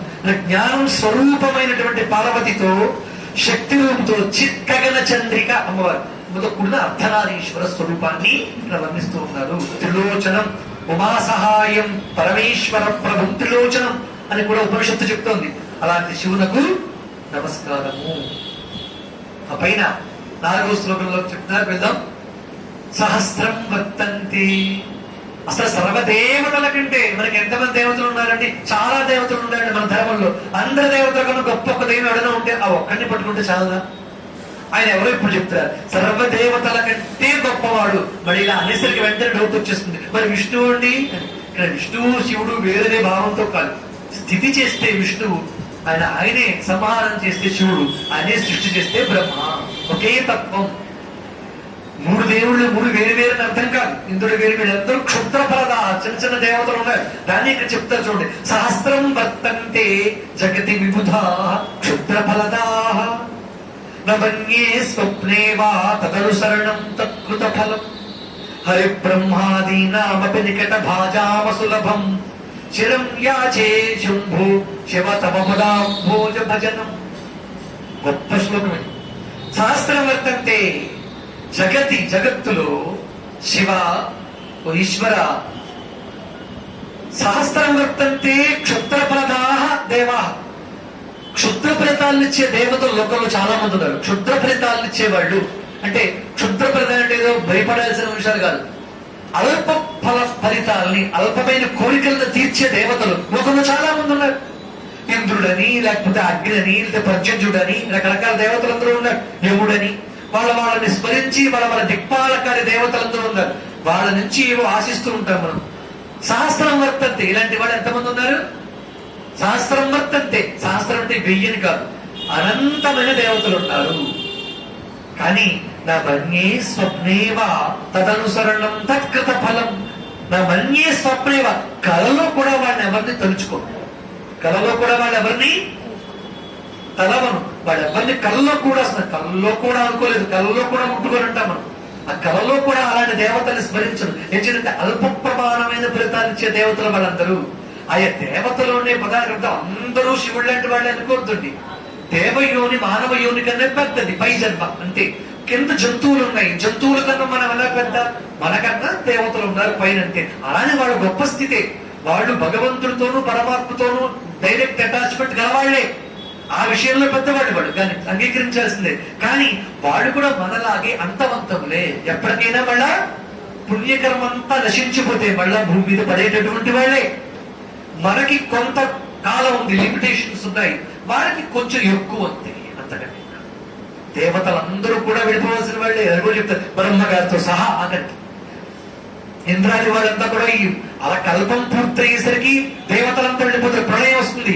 అది కల్పం పూర్తయ్యాక మళ్ళా అంత కల్పము అయితే బ్రహ్మగారికి పగలు రాత్రి, ఒక కల్పం పగలు, ఒక కల్పం రాత్రి, కల్పకల్పానికి మధ్య సంధి వస్తుంది. అప్పుడు ప్రళయం వస్తుంది. అంతా ఇక మహాప్రళయం. మహాప్రళయ కాలంలో దేవతలు ఎవరు ఉండగలరు? తన త్రిశూలంతో పట్టుకున్న శివుడు ఒక్కడే ఉంటాడండి. ఇంకా అలాంటి శాశ్వతత్వం కలిగిన శివుడు. ఈ కలియుగంలో అయిపోయిన తర్వాత ప్రళయం రాదండి. కలియుగం మారి యుగం మారేటప్పుడు డేట్ మారి, తిథి మారి, ఒక తిథిలోకి వచ్చినప్పుడు సంవత్సరం మారినట్టుగా లెక్క తప్ప ప్రళయం వచ్చేది యుగంకి. 71 మహాయుగాలు పూర్తవాలి ప్రళయం రావాలంటే. 71 మహాయుగాలకు మనమంతరం. అలాంటి 14 మనమంతాలు పూర్తయితే ఒక కల్పం, అప్పుడు వస్తుంది ప్రళయం. అది ప్రాకృతిక ప్రళయం అంటారు. ఇది కాక మహాప్రళయాలు వేరే ఉన్నాయి. అలాంటి మహాప్రళయంలో దేవతలు ఎవరు కూడా మిగలరు. ప్రాకృతిక ప్రళయంలో మిగతా చిన్న చిన్న శక్తులన్నీ లయించిపోతాయి. ఇప్పుడు లయం ప్రళయమైన లయం ప్రళయం. లయం అంటే అన్ని ఏకమవడం. ప్రళయం ప్రకృష్టం లయం ప్రళయం. ప్రతి నిత్య ప్రళయం ఒకటి ఉంది మనకి. ఎప్పుడో కల్పంతంలో వచ్చే ప్రళయం పక్కన పెట్టండి. నిత్య ప్రళయం, నిద్రకి నిత్య ప్రళయం అని పేరు. మనకి తెలియదు కానీ నిద్రలో అన్ని ఉన్నాయి. నిద్రకి ముందు మరి నిద్రలో అన్ని ఉన్నాయా? లేవా? తెల్లారు లేచాక లేవంటే అన్ని పోయాయా? ఆ పేరేంటండి అడుగుతావా? ఏమ్మా నిద్రలో నీ పేరు తెలియదు, నువ్వు తెలియదు, మనము తెలియదు. నిద్రకు ముందు అన్ని ఉన్నాయి. నిద్రలో ఏమీ లేవు. వెనుక వచ్చాక మళ్ళీ అన్ని ఉన్నాయా లేదా? ప్రళయం కూడా అంతే. సృష్టిలోని బీజాలన్నీ దాచి జాగ్రత్త పెడతారు. నిద్రలో మన వస్తువుల్ని, మన మెమరీని ఎలా కాపాడి ఉంచాడో వెనుక వచ్చిన తర్వాత నా ఇల్లేది, నా అడ్రస్ ఏంటి, నేను ఎవరిని మర్చిపోతామో ఏమైనా మళ్ళీ అన్ని గుర్తుకొచ్చినట్టుగానే ప్రళయం అయిపోయిన తర్వాత మళ్ళా సృష్టి బీజాలు ఉంటాయి, దాని ప్రకారం మళ్ళా యథాతథంగా అన్ని పుడతాయి. ఆ బీజములు చేసుకుని ఆధారంగా చేసుకుని జగత్తంతా మళ్ళీ పుడుతుంది. ఇది ప్రళయంలో ఉన్న అర్థం. అర్థమైంది కదా? ఇలాగా దేవతలంతా కూడా ఉండేవాళ్ళ, దేవతలు అనిపించుకుంటున్న వాళ్ళు ఎవరైతే ఉన్నారో వాళ్ళంతా ఒకప్పటికి వెళ్ళిపోయేవాళ్ళే. అల్ప ప్రమాణము గల వాళ్ళు లేదా అల్ప ఫలితాలను ఇచ్చేవాళ్ళు. ఆ అల్ప ఫలితాలు నాకు వాళ్ళ కల్లో కూడా స్మరించను. నవన్నీ స్వప్నేవా తదనుసరణం తత్కృత ఫలం. వాళ్ళని అనుసరించడం, వాళ్ళు ఇచ్చే ఫలాలు స్వప్నంలో కల్లో కూడా నవ్వద్దు. హరి బ్రహ్మాదీనామపి నికట భాజామ సులభం. గొప్ప ఎంత పద సమాసం వేశారు. హరి బ్రహ్మాదీనామపి ఎవరికండి? హరి బ్రహ్మాదీన విష్ణువుకి, బ్రహ్మకి, బ్రహ్మాది మొదలు దేవతలందరికీ కూడా నికట భాజ దేవత సరళి సమూహం అందరికి కూడా అసులభం. సులభం కాదు, అసులభం అండి. సులభం అంటే ఈజీ, అసులభం అంత ఈజీ కాదు. ఎవరికి? బ్రహ్మాది దేవతలకు కూడా నీ రూపాన్ని పొందడం అసులభం, చాలా కష్టమయ్యా. చిరం యాచే శంభో తమ శివ తమ పదాంభోజ భజనం. నీ పదాంభోజం అనేది బ్రహ్మాది దేవతలకు కూడా దక్కదయ్యా. వాళ్ళు కూడా నీ పాదముల దర్శనం కోసం, నీ పాద స్పర్శ కోసం ఎదురు చూస్తూ ఉంటారు. తరతరాలుగా మనకి ఎంత గొప్ప దేవయోని అయినప్పటికీ దేవతలు కూడా ఏ దేవతని పూజిస్తారో ఆ దేవుడు కనుకే ఇందాక శ్లోకంలో ఆయన ఏ దేవుడు అన్నా మహాదేవం అన్నాం కదా. ఇక్కడ మన దాన్నే ఒకసారి బలపరుస్తున్నారు. హరి బ్రహ్మాదీనామపి దేవతలు హరి విష్ణువు మన ఇక్కడ ఇందాక చెప్పినట్టుగా సంశయం. విష్ణువు వేరు, విష్ణువు కూడా శివుడు పూజ చేస్తాడంటే వాళ్ళు ఒకళ్ళు పూజించుకుంటారు. మనకెందుకు ఆ వేదం? శివాయ విష్ణు రూపాయ శివ రూపాయ విష్ణు. వాళ్ళకి లేని భేదం మనకి తలనొప్పి లేదు. ఈ రెండు ఒక్కటే అని చెప్తుంది శాస్త్రం. వేదాలు కూడా అదే చెప్తాయి. మధ్యలో పుల్లట్టే మహానుభావులు, పుల్లట్టే సన్యాసులు, సన్యాసులు బోళ్ళు మంది ఉన్నారు లోకంలో. మనకి అలా మంగళాశాస్త్రాలు మన మీద కూడా పనిచేయండి. అలా అంటే ఒక పాపం చేసిన పుణ్యం అంతా కొంత గాడిదగా పోతాట. శివుడికి విష్ణువుకి వేదం చెప్తే నేను చెప్తున్నమాట కాదు, పురాణంలో చెప్తున్నమాట. అంటే హరి బ్రహ్మాదీనామపి ఎవరికి దొరకదన్నారు ఇది? హరి బ్రహ్మాదీన విష్ణువుకి బ్రహ్మాది దేవతలకు కూడా అసులభం, ఈజీ కాదు. చిరం యాచే ఎప్పటికీ నేను నిన్ను ఆ శంభో తమ పదాంభోజం చిరం యాచే. అర్థమేంటి? నీ పదాంభోజం, నీ పాదపద్మాలని చిరం యాచే, ఎప్పటికీ నీ పాదపద్ముల సేవనే నేను యాచిస్తాను అని దాంట్లో అర్థం. అంటే ఇంకో విషయం పైగా ఇక అంటే నిరసించారు. నేను బాగా పరిశీలిస్తే ఈ శ్లోకాన్ని అల్పమైనటువంటి కోరికలు ఇచ్చే దేవతల్ని నిరసించడమే కాకుండా అల్పమైన కోరికలను కూడా నిరసించినట్టేగా. ఒక ఆస్తి కావాలి, ఒక ఆరోగ్యం కావాలి, ఒక పెళ్ళి అవ్వాలి, ఒక ఇల్లు కావాలి, ఇలాంటి కోరికలను తీర్చే దేవతలు ఉన్నారు, చాలా మంది ఉన్నారు. సరే అవన్నీ ఆ దేవతలనే నిరసించారంటే ఆ కోరికలను కూడా నిరసించినట్టేగా. ఆ కోరికలు తీర్చే దేవతలు నాకు అక్కర్లేదు. వీటన్నింటికన్నా మూలం, అన్నింటినీ తీర్చే కల్పవృక్షం ఒకటి ఉంది. ఆ కల్పవృక్షమే నీ పాదములు. చిరం యాచే, అటువంటి పాదముల్ని ఎప్పటికీ నేను చిరం అంటే ఎప్పటికీ ఆచిస్తాను అని ఇందులో అర్థం. ఇక ఏదో శ్లోకం, అద్భుతం శ్లోకం, ఇది గొప్ప శ్లోకం ప్రవేశిస్తున్నాం. స్మృతౌ శాస్త్రే వైద్యే శకున కవితాగాన పఠితౌ పురాణే మంత్రే వా స్తుతి నటన హాస్యేష్వ చతురః కథం రాజ్ఞాం ప్రీతిర్భవతి మయి కోహం పశుపతే. మళ్ళీ వచ్చిందంటే పశుపతే పశు మాం సర్వజ్ఞ ప్రథిత కృపయా పాలయ విభో. ప్రథిత కృపయా పాలయ విభో. సర్వజ్ఞ శివ పశుపతే. ఓ పశుపతే, ఇందాక శ్లోకంలో ఏం చెప్పారంటే అల్పమైన ఫలితాలు ఇచ్చే దేవతలు నాకేం పని లేదు, వారి కళ్ళలో కూడా స్మరించండి అన్నారు. ఏమన్నారు? కళ్ళలో కూడా చెప్పనైతే చాలా పరిస్థితికి చెప్పే మాట అండి. కళ్ళలో కూడా ఊహించంటాం, కళ్ళలో కూడా ఊహించడం దేవతలు నిరసించినట్టే వాళ్ళతో. కానీ దాన్ని బలం చేసుకోవడానికి చిరం యాచే, ఎప్పటికీ ఏం యాచిస్తున్నారు? నీ భోజనం. అది వదిలిపెట్టి అది ఒక్కటి పట్టుకోకూడదు, ఇది పట్టుకోవాలి. అది వదలాల్సింది, ఇది పట్టుకోవాల్సింది. మరి అది ఒక్కటి పట్టుకున్నా కష్టమే, దాన్ని వదిలిపెట్టేసినా కష్టమే. పట్టుకోవాల్సింది పట్టుకుంటే తప్ప వదలలేదు. అర్థమవుతుందా? ఒక పట్టు దొరకకుండా, ఒక పట్టుకొమ్మ లేకుండా ఉన్న కొమ్మ వదలకూడదంటాం కదా. అందుకని ఈ దేవతలను ఉపాసిస్తూ ఉండాలి. ఉపాసిస్తూ ఏది కావాలో, ఇది శాశ్వతమో దాన్ని పట్టుకోవాలి. అప్పుడు ఆటోమేటిక్ గా అది పట్టుకున్నవాడు ఇది వదులుకుండా వదిలేడు. అది పట్టుకున్నాడు అంటే నేను వదిలేసేయడమే అర్థం. అది ఇది కలిపి ఎవడు పట్టుకోలేదు. లేదా ఒకసారి శివుణ్ణి పట్టుకున్నాక ఇంకెవరిని పట్టుకో. దాన్ని చెప్తున్నారు తర్వాత శ్లోకంలో. వీడు ఎప్పుడో ఫలితాన్ని ఇస్తారు దేవతలంతా, కానీ వాళ్ళు ఇచ్చే ఫలితం కూడా అల్పమైనది, చిన్నదైనది. పైగా మనకి లోకంలో ఎవరినైనా వాళ్ళ మెప్పు పొందాలి అంటే, గొప్పవాళ్ళు లేకపోతే మంత్రులు, రాజులు, వీళ్ళందరి మెప్పు పొందాలి అంటే రకరకాల విన్యాసాలు చేస్తాం వాళ్ళందరూ. చాలా గొప్ప శ్లోకం ఉండేది, అద్భుతమైన శ్లోకం. వాళ్ళ మెప్పు పొందడం కోసం వాళ్ళ భజన చేస్తూ, వాళ్ళని పొగుడుతూ, వాళ్ళకి ఏమేం చేయాలో అవన్నీ చేస్తూ, వాళ్ళకు కూడా తిరుగుతూ, వాళ్ళకి కావలసినవన్నీ తెచ్చిపెడుతూ, వాళ్ళని పొగుడుతూ అలా వాళ్ళకు కూడా కాలయాపన చేస్తూ ఉంటాం. లేదా మన కోరికలను తీర్చే దేవతలను ఆశ్రయిస్తాం, లేదా మానవ లోకంలోనే రాజులు గొప్పవాళ్ళు ఎవరో వాళ్ళని ఆశ్రయిస్తాం. ఎందుకని? వాళ్ళు మనకి ఏదైనా పెడతారని, ఏదో వాళ్ళ కొన దాంట్లో మనకు కొంచెం తీసిస్తారని. ఇంతే కదా. లోకంలో అందరి దేవురించి వీటి కోసమే కదండి. ఒక గొప్పవాడు కూడా తిరుగుతున్నారు అంటే వాడు గొప్పవాడి నుంచి ఏదో ఆశిస్తున్నట్టే కదా లెక్క. కరెక్ట్ గా మాట్లాడుకుందాం మన కాశీలో, అబద్ధం అంతే కదా. ఎందుకని? ఏదో పెడతాడని, అంతే. ఇక్కడ సందేహమే లేదు. కానీ దీనికి ఒక గొప్ప విషయం చెప్తారు. అలా రాజులని గొప్పవాళ్ళని పట్టుకుని పొగిడి వాళ్ళని చేయాలి అంటే వాళ్ళకి ఆనందదాయకమైన విషయాలు ఏదో ఒకటి చేయాలి. మళ్ళీ మెప్పు పొందాలి అంటే వాళ్ళు సంతోష పెట్టాలి. రాజులని, మంత్రుల్ని, గొప్పవాడిని సంతోష పెట్టాలి, పెడితే తప్ప వాళ్ళ నుంచి మెప్పు పొందలేదు. నాకు అలాంటివి తెలియదు. అలాంటి వాళ్ళందరినీ మెప్పు పొందే గుణాలు నా దగ్గర లేవు. స్మృతౌ శాస్త్రే వైద్యే, నాకేమి పండిత్యం లేదయ్యా. స్మృతి, రాజుల్ని గొప్పవాళ్ళ నుంచి మన్నన మెప్పు పొందాలంటే వాళ్ళు ధర్మశాస్త్రాలు లేకపోతే స్మృతిస్తు ధర్మ సంహిత అని అర్థం. స్మృతులు అంటే ధర్మశాస్త్రాలన్నీ కూడా పాండిత్యంతో ఇలాగా ఈ ధర్మశాస్త్రం ఇది చెప్తోంది, ఈ ధర్మశాస్త్రాలు అవి చెప్తున్నాయని చెప్తే ఆ రాజులు వాడిని కూర్చోబెట్టుకుని ఇలాంటివంటే ఇష్టం వాళ్ళకి, రాజులకి గొప్పవాళ్ళకి అందరికి. వాడిని ఏదో వాళ్ళ రాజ ఆస్థానంలో చేర్చుకుని ఆహారాలు ఇవి అవి ఇస్తూ ఉండేవారు. కానీ నాకు అది ఏం తెలియదయ్యా. నాకు అలాంటి స్మృతుల్లో అలాంటి వైదుష్యం లేదు. శాస్త్రే, శాస్త్రం, స్మృతి శాస్త్రాదుల్లో నాకు పాండిత్యం లేదు. వైద్యే, గొప్పవాళ్ళని మన్నన పొందాలి అంటే ఎవ్వడూ నిర్మూలించలేని, ఎవ్వడూ పరిహారం చేయలేనటువంటి కఠినమైన రోగాన్ని కూడా తగ్గించగలిగిన వారు ఎవడన్నా ఉన్నాడు అనుకోండి. కథలు ఉన్నాయి పూర్వం. ఎవ్వడు ఏ వైద్యుడు తీర్చలేకపోతే ఎవడు ఈ అనారోగ్యాన్ని పోగొడతాడో మరి అర్ధరాజ్యం ఇస్తానన్నాడు రాజు అంట. కథలు విన్నాం కాబట్టి అలాంటి వైద్య శాస్త్రం అది నాకు తెలియదయ్యా.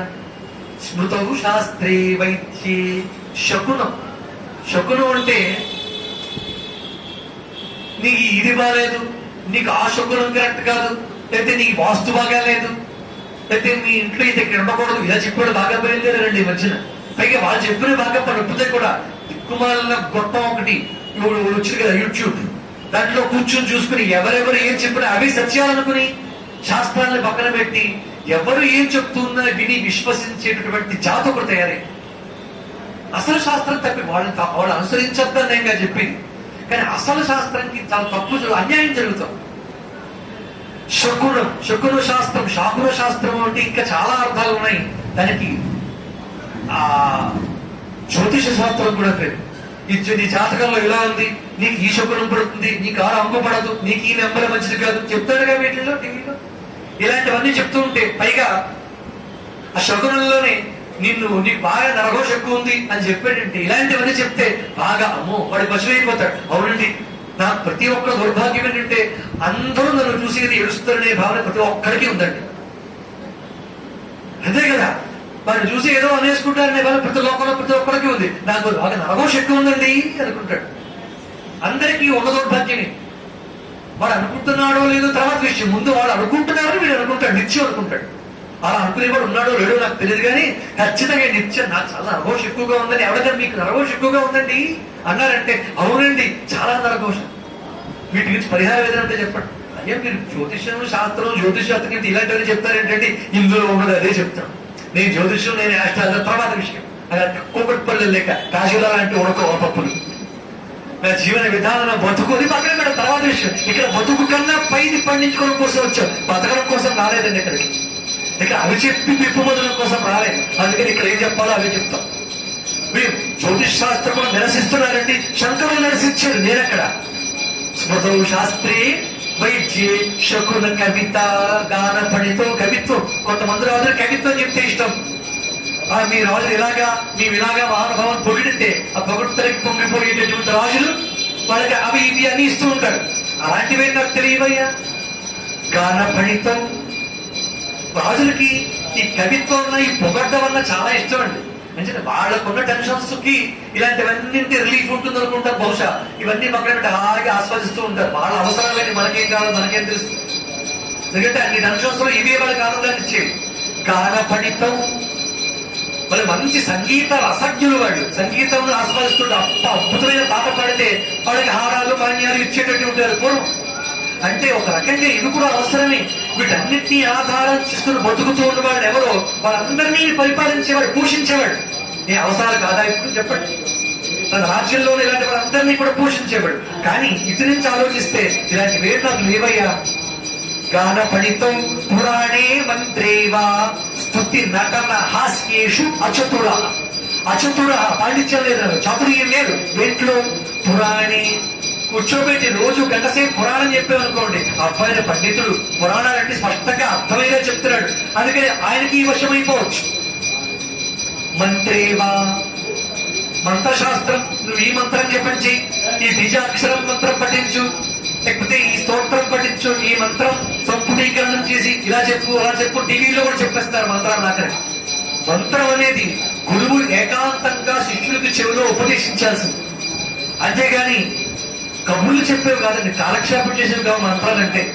అలాంటి మంత్రాలు స్వీకరించి లేకపోతే గొప్ప గొప్ప కూడా అనిపించుకోవడం కోసం ఎవరైనా డాంబికం ప్రదర్శిస్తూ ఎంత మాలలు వేసుకుని పుర్రెల మాల కూడా వేసేసుకుంటారండి. మధ్యన కొంతమంది పుర్రెల మాల మెళ్ళ వేసేసుకుని పెద్ద బుక్లెట్ వేసుకుని, అంటే వాళ్ళు పండితుల కింద లెక్క. సమాజం తప్పు ఇదని అడిగితే ఏమి అజ్ఞానంతో ఉంది, ఏమి మూఢత్వం, ఏది మూర్ఖత్వం ఈ సమాజం. అంటే వైదుష్యం, అపీరెన్స్ ప్రిఫరెన్స్ ఇస్తారా? అలా కనపడితే గొప్పవాడేనా? ఒక పిచ్చం ఎత్తుకుని వాళ్ళు పట్టుకొచ్చి మెడలో మాలలు వేసి అలంకరణ చేసి చూస్తున్నాం కదా. టెక్నాలజీ వచ్చిన తర్వాత ఇంట్లో ఒక అడుక్కుతునేవాడి గొప్ప డ్రెస్ వేసి కళ్ళజోడు పెట్టి వాడి గొప్ప హెయిర్ కట్ చేసి ఒక అంబాసిడర్ చేసేసారు ఒక్క రోజులో. రాత్రి కోటేశ్వరుడు అయిపోయాడు వాడు. గొప్పవాడు వాడు చెప్పండి ఒక్కొక్కరు. సరే, అంతవరకు బ్రాండ్ అంబాసిడర్ గా వాళ్ళ కంపెనీ పెట్టుకుంది గొప్పే. సరే, పాండిత్యం ఉందా వాళ్ళ దగ్గర? మరి ఏంటి ఎపీరియన్స్ చూసి ఎందుకు పడిపోతారు మీరందరూ? ఆయన చాలా పండితుడు అన్నారు, మీకేం తెలుసని లోకానికి చెప్పండి ఒక ముక్క. అంటే జుట్టు, పెద్ద జుట్టు ఉంది, ఇంత ముడేసుకుని బెడ్లో రుద్రాక్షమాలు, గంధమో కుంకుమ పెద్ద పెద్ద విభూతి నామాలు పెట్టేసుకుని, ఇంత బొట్టెట్టుకుని, పెద్ద పెద్ద కుండలాలు, పెద్ద పెద్ద గొలుసులు వేసుకుని, ఇంత కడియాలు కండాలు వేసుకుంటే పండితుడేనా? ఇక్కడ నేను అవుట్ ఆఫ్ సబ్జెక్ట్ ఒక్క మాట మాట్లాడలేదు, ఇందులో ఉన్నదే చెప్తాను. శంకరుల మాటలు పైగా ఇవన్నీ స్మృతి శాస్త్రీయ వైద్య శుకున్న ఆయన వేదనిధి. లోకం పాడైపోతుందయ్యా, లోకం పాడైపోతుంది. సరిగ్గా పాండిత్యం ఉన్న వాళ్ళకి ఆలంబన అందటం లేదు. తప్పు వాళ్ళు అపీరెన్స్ తో పైకి వచ్చేసే వాళ్ళు గొప్ప గొప్ప వర్గ చలామణ అయిపోతారు. ఆలోచించండి ఎంత తప్పు ఇది. స్కిల్స్, అద్భుతమైనటువంటి ప్రతిభ ఉన్న వాళ్ళు వెనకాల పడుతున్నారు. వాళ్ళకి లాంటి ఇష్టం ఉండవు పైగా. అంతే కదా, సమర్థతలు కూడా సమర్థుడు. ఎప్పుడు నాకు ధనం పెట్టు, నేను గురువుని, నేను పూజించు, నాకు ధనం పెట్టు, నాకు మెళ్ళే దండై, నాకు సన్మానించి ఎవరు అడగరండి. అలా అడగని వాడు వాడు పండితుడు అర్థం. లేదా నన్ను ఇలా పీలు ఉన్నాను, అలా పీలు అని కూడా చెప్తూ ఉంటారు. పైగా కొంతమంది పిలిపించుకుంటూ ఉంటారు.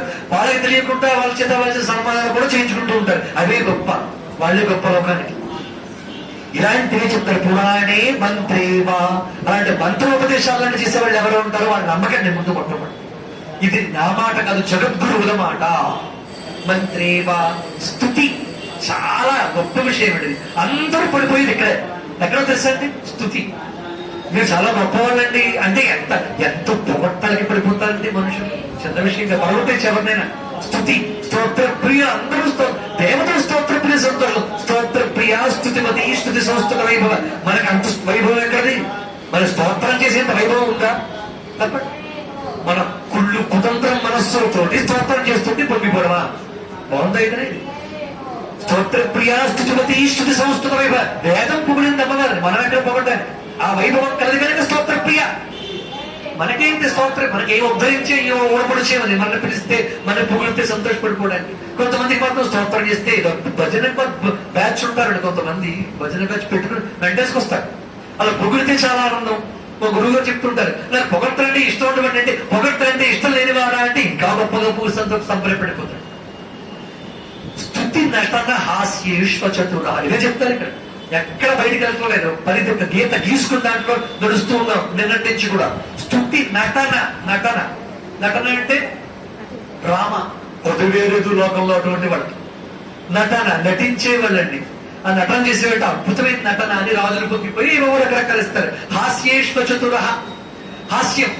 ఇంకా ఇందాక స్థుతికి ఎలా పడిపోతారో నవ్వించడం కూడా పడిపోతారండి కొంతమంది. ఈయన పక్కన ఉంటే ఎప్పుడు నవ్విస్తూ ఉంటాడండి. నవ్విస్తూ ఉంటాం డబ్బులు ఎప్పుడడం కోసం జీవితం అంటే నవ్వించడం గొప్ప విషయం అండి.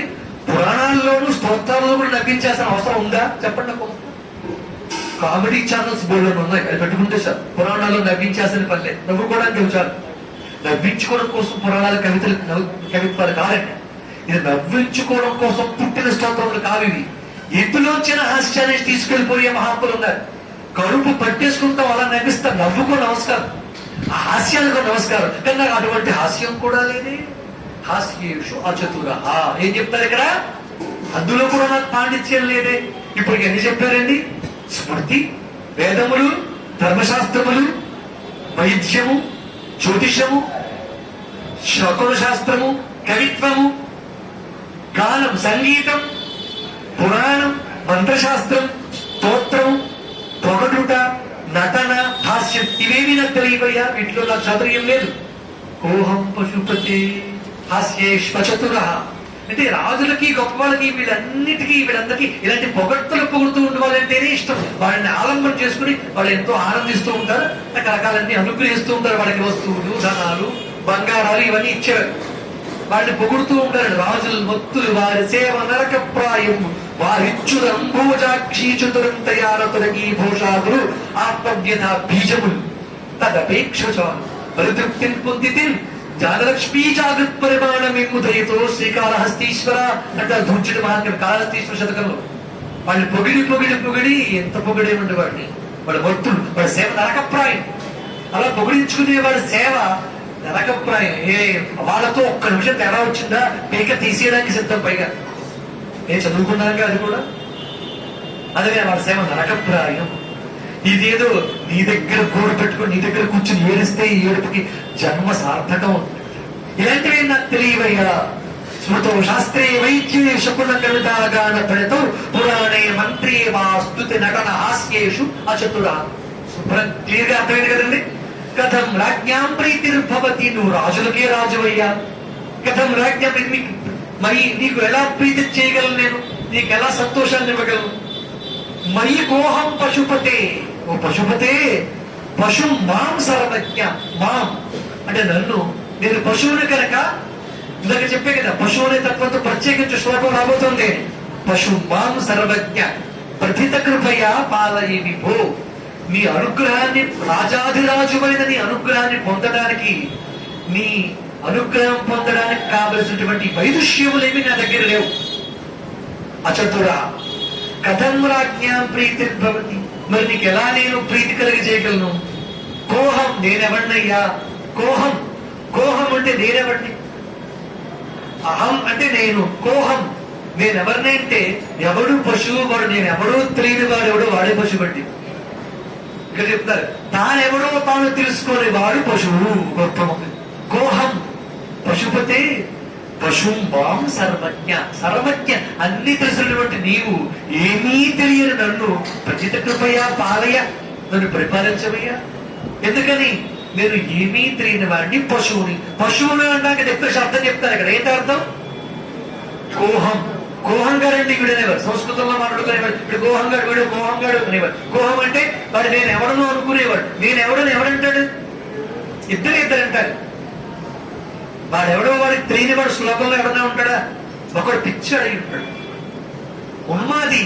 వాడెవడో వాడికి తెలియదు, వాడు విహరిస్తాడండి. వాడుకో ఔర్మాద్య స్థితి, ఆ సమాధి స్థితి కాదు. మళ్ళా తానెవడో తెలుసుకోకపోతే తానెవడో తనలో తాను రమించేటప్పుడు సమాధి అయితే వాడెవడో కూడా అన్కాన్షియస్నెస్. అదే గొప్ప సాధనేం కాదు. ఏమీ తెలియకపోవడంలో ఫుల్, అది ధ్యానం అంటే ఫుల్ ఆఫ్ కాన్షియస్నెస్. అది తానెవడో తెలుసుకునే స్థితిలో ఉండి తాను తెలుసుకోవడం జ్ఞానం. తానెవడో కూడా తెలుసుకోవడం స్థితిలో ఔర్మాద్య స్థితి. ఉన్మాదం గొప్పదేం కాదు. ఆ వారికి ఏం తెలియదు. వాడు కూడా నేను ఎవరిని అని అంటాడు. అడిగితే నీవెవరు అండి అంటే పిచ్చివాడిని. నేను ఎవరండి అంటాడు. నేనెవరిని అది అరుపార్జ్య స్థితి తప్ప సమాధి స్థితి కాదు. కానీ ఇంకో రహస్యం ఏంటంటే కోహం అనేవాడు నేనెవడును అనుకునేవాడు నేనెవడను హూ యామ్ ఐ చాలా గొప్ప మాట అండి.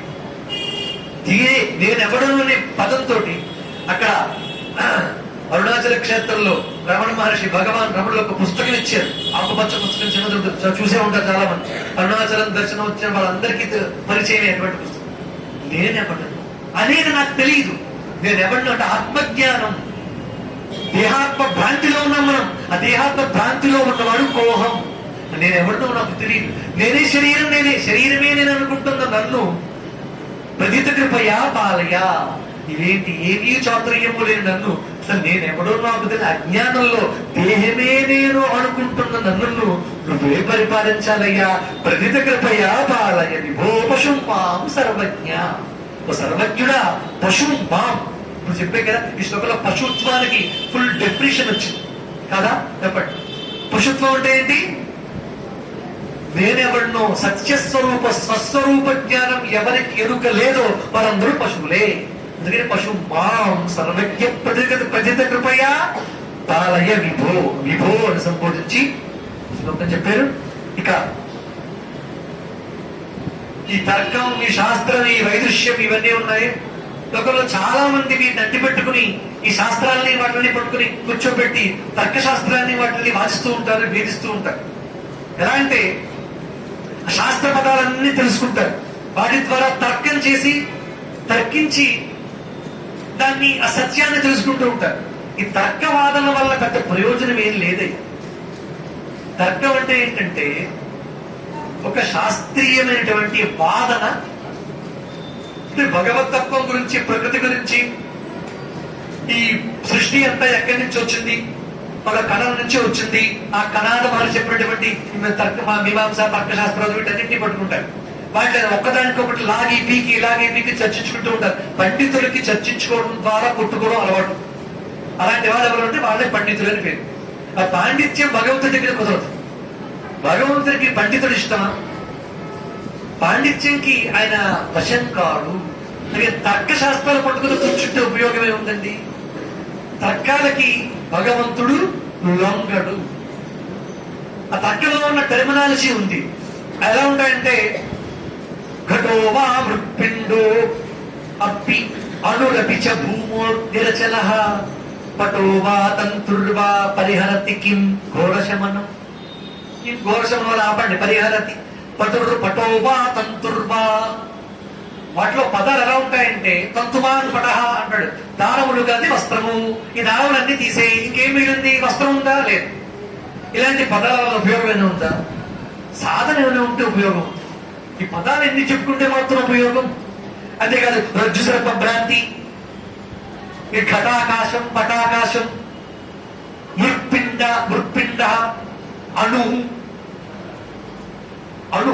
కణాద చెప్పినటువంటి కణాద సిద్ధాంతం. అణువు నుంచి భూగోళంతా సమస్త జగత్తు వచ్చింది అంటాడు ఆయన. దానికి వైశేషిక మీమాంసా శాస్త్రాలు చాలా ఉంటాయి. అలా ధూమోద్దిన చలహ ఇలాంటివన్నీ పేర్లు చెప్పి పట్టం గడుపుకుంటూ ఉంటారు. పండితుల్లా చలామణి అవుతూ ఉంటారు. వీటి వల్ల ఏమైనా ఉపయోగం ఉందా? సరే, ఉపయోగం ఉందో తర్వాత విషయం. యముడు వచ్చేసరికి ఘటోవా మృత్పిండో ఘటాకాశం, పటాకాశం, రజ్జు సర్ప భ్రాంతి, నాకు ఏమైనా తెలిసేయా అంటే వాడు ఏమన్నా తీసుకెళ్ళిపోకుండా ఊరుకుంటాడా?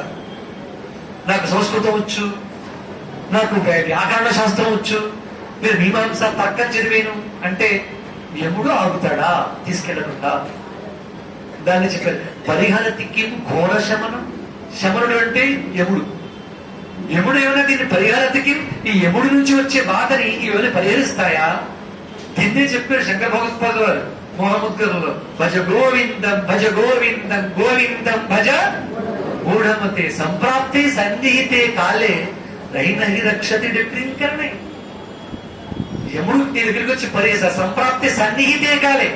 నీకు అలాంటి కాలం సంప్రాప్తమైనప్పుడు, నీ కాలం చెల్లిపోయినప్పుడు నహి రక్షతి. ఈ దుఃఖంకరణే 80 ఏళ్ళు వచ్చిన వృద్ధుడు దుఃఖంకరణే అనే వ్యాకరణ సూత్రాలు వెళ్ళేస్తూ ఉంటే, ఈ వ్యాకరణ సూత్రాన్ని 80 ఇంత ముసలాడు వేయని కూడా నువ్వు వ్యాకరణ సూత్రం వల్లి వేస్తూ ఉంటే ఆయనకి బాధేసి ఓ మూఢమతే, ఓ మూర్ఖుడా, గుణవతే తిట్టి చెప్పాడు గురువు కనుక. ఎవరు చెప్తాడు అలా గురువు తప్ప? నీకు మాట చెప్పరా? గురువు అనే పదానికి అర్థం తెల్లారి గురు పూర్ణిమ కనుక గురువు గురించి ఒక్క మాట. గురువు అంటే ఎవడో తెలుసా? ధరింపజేస్తాడు గురువు ఒక్క మాటలో.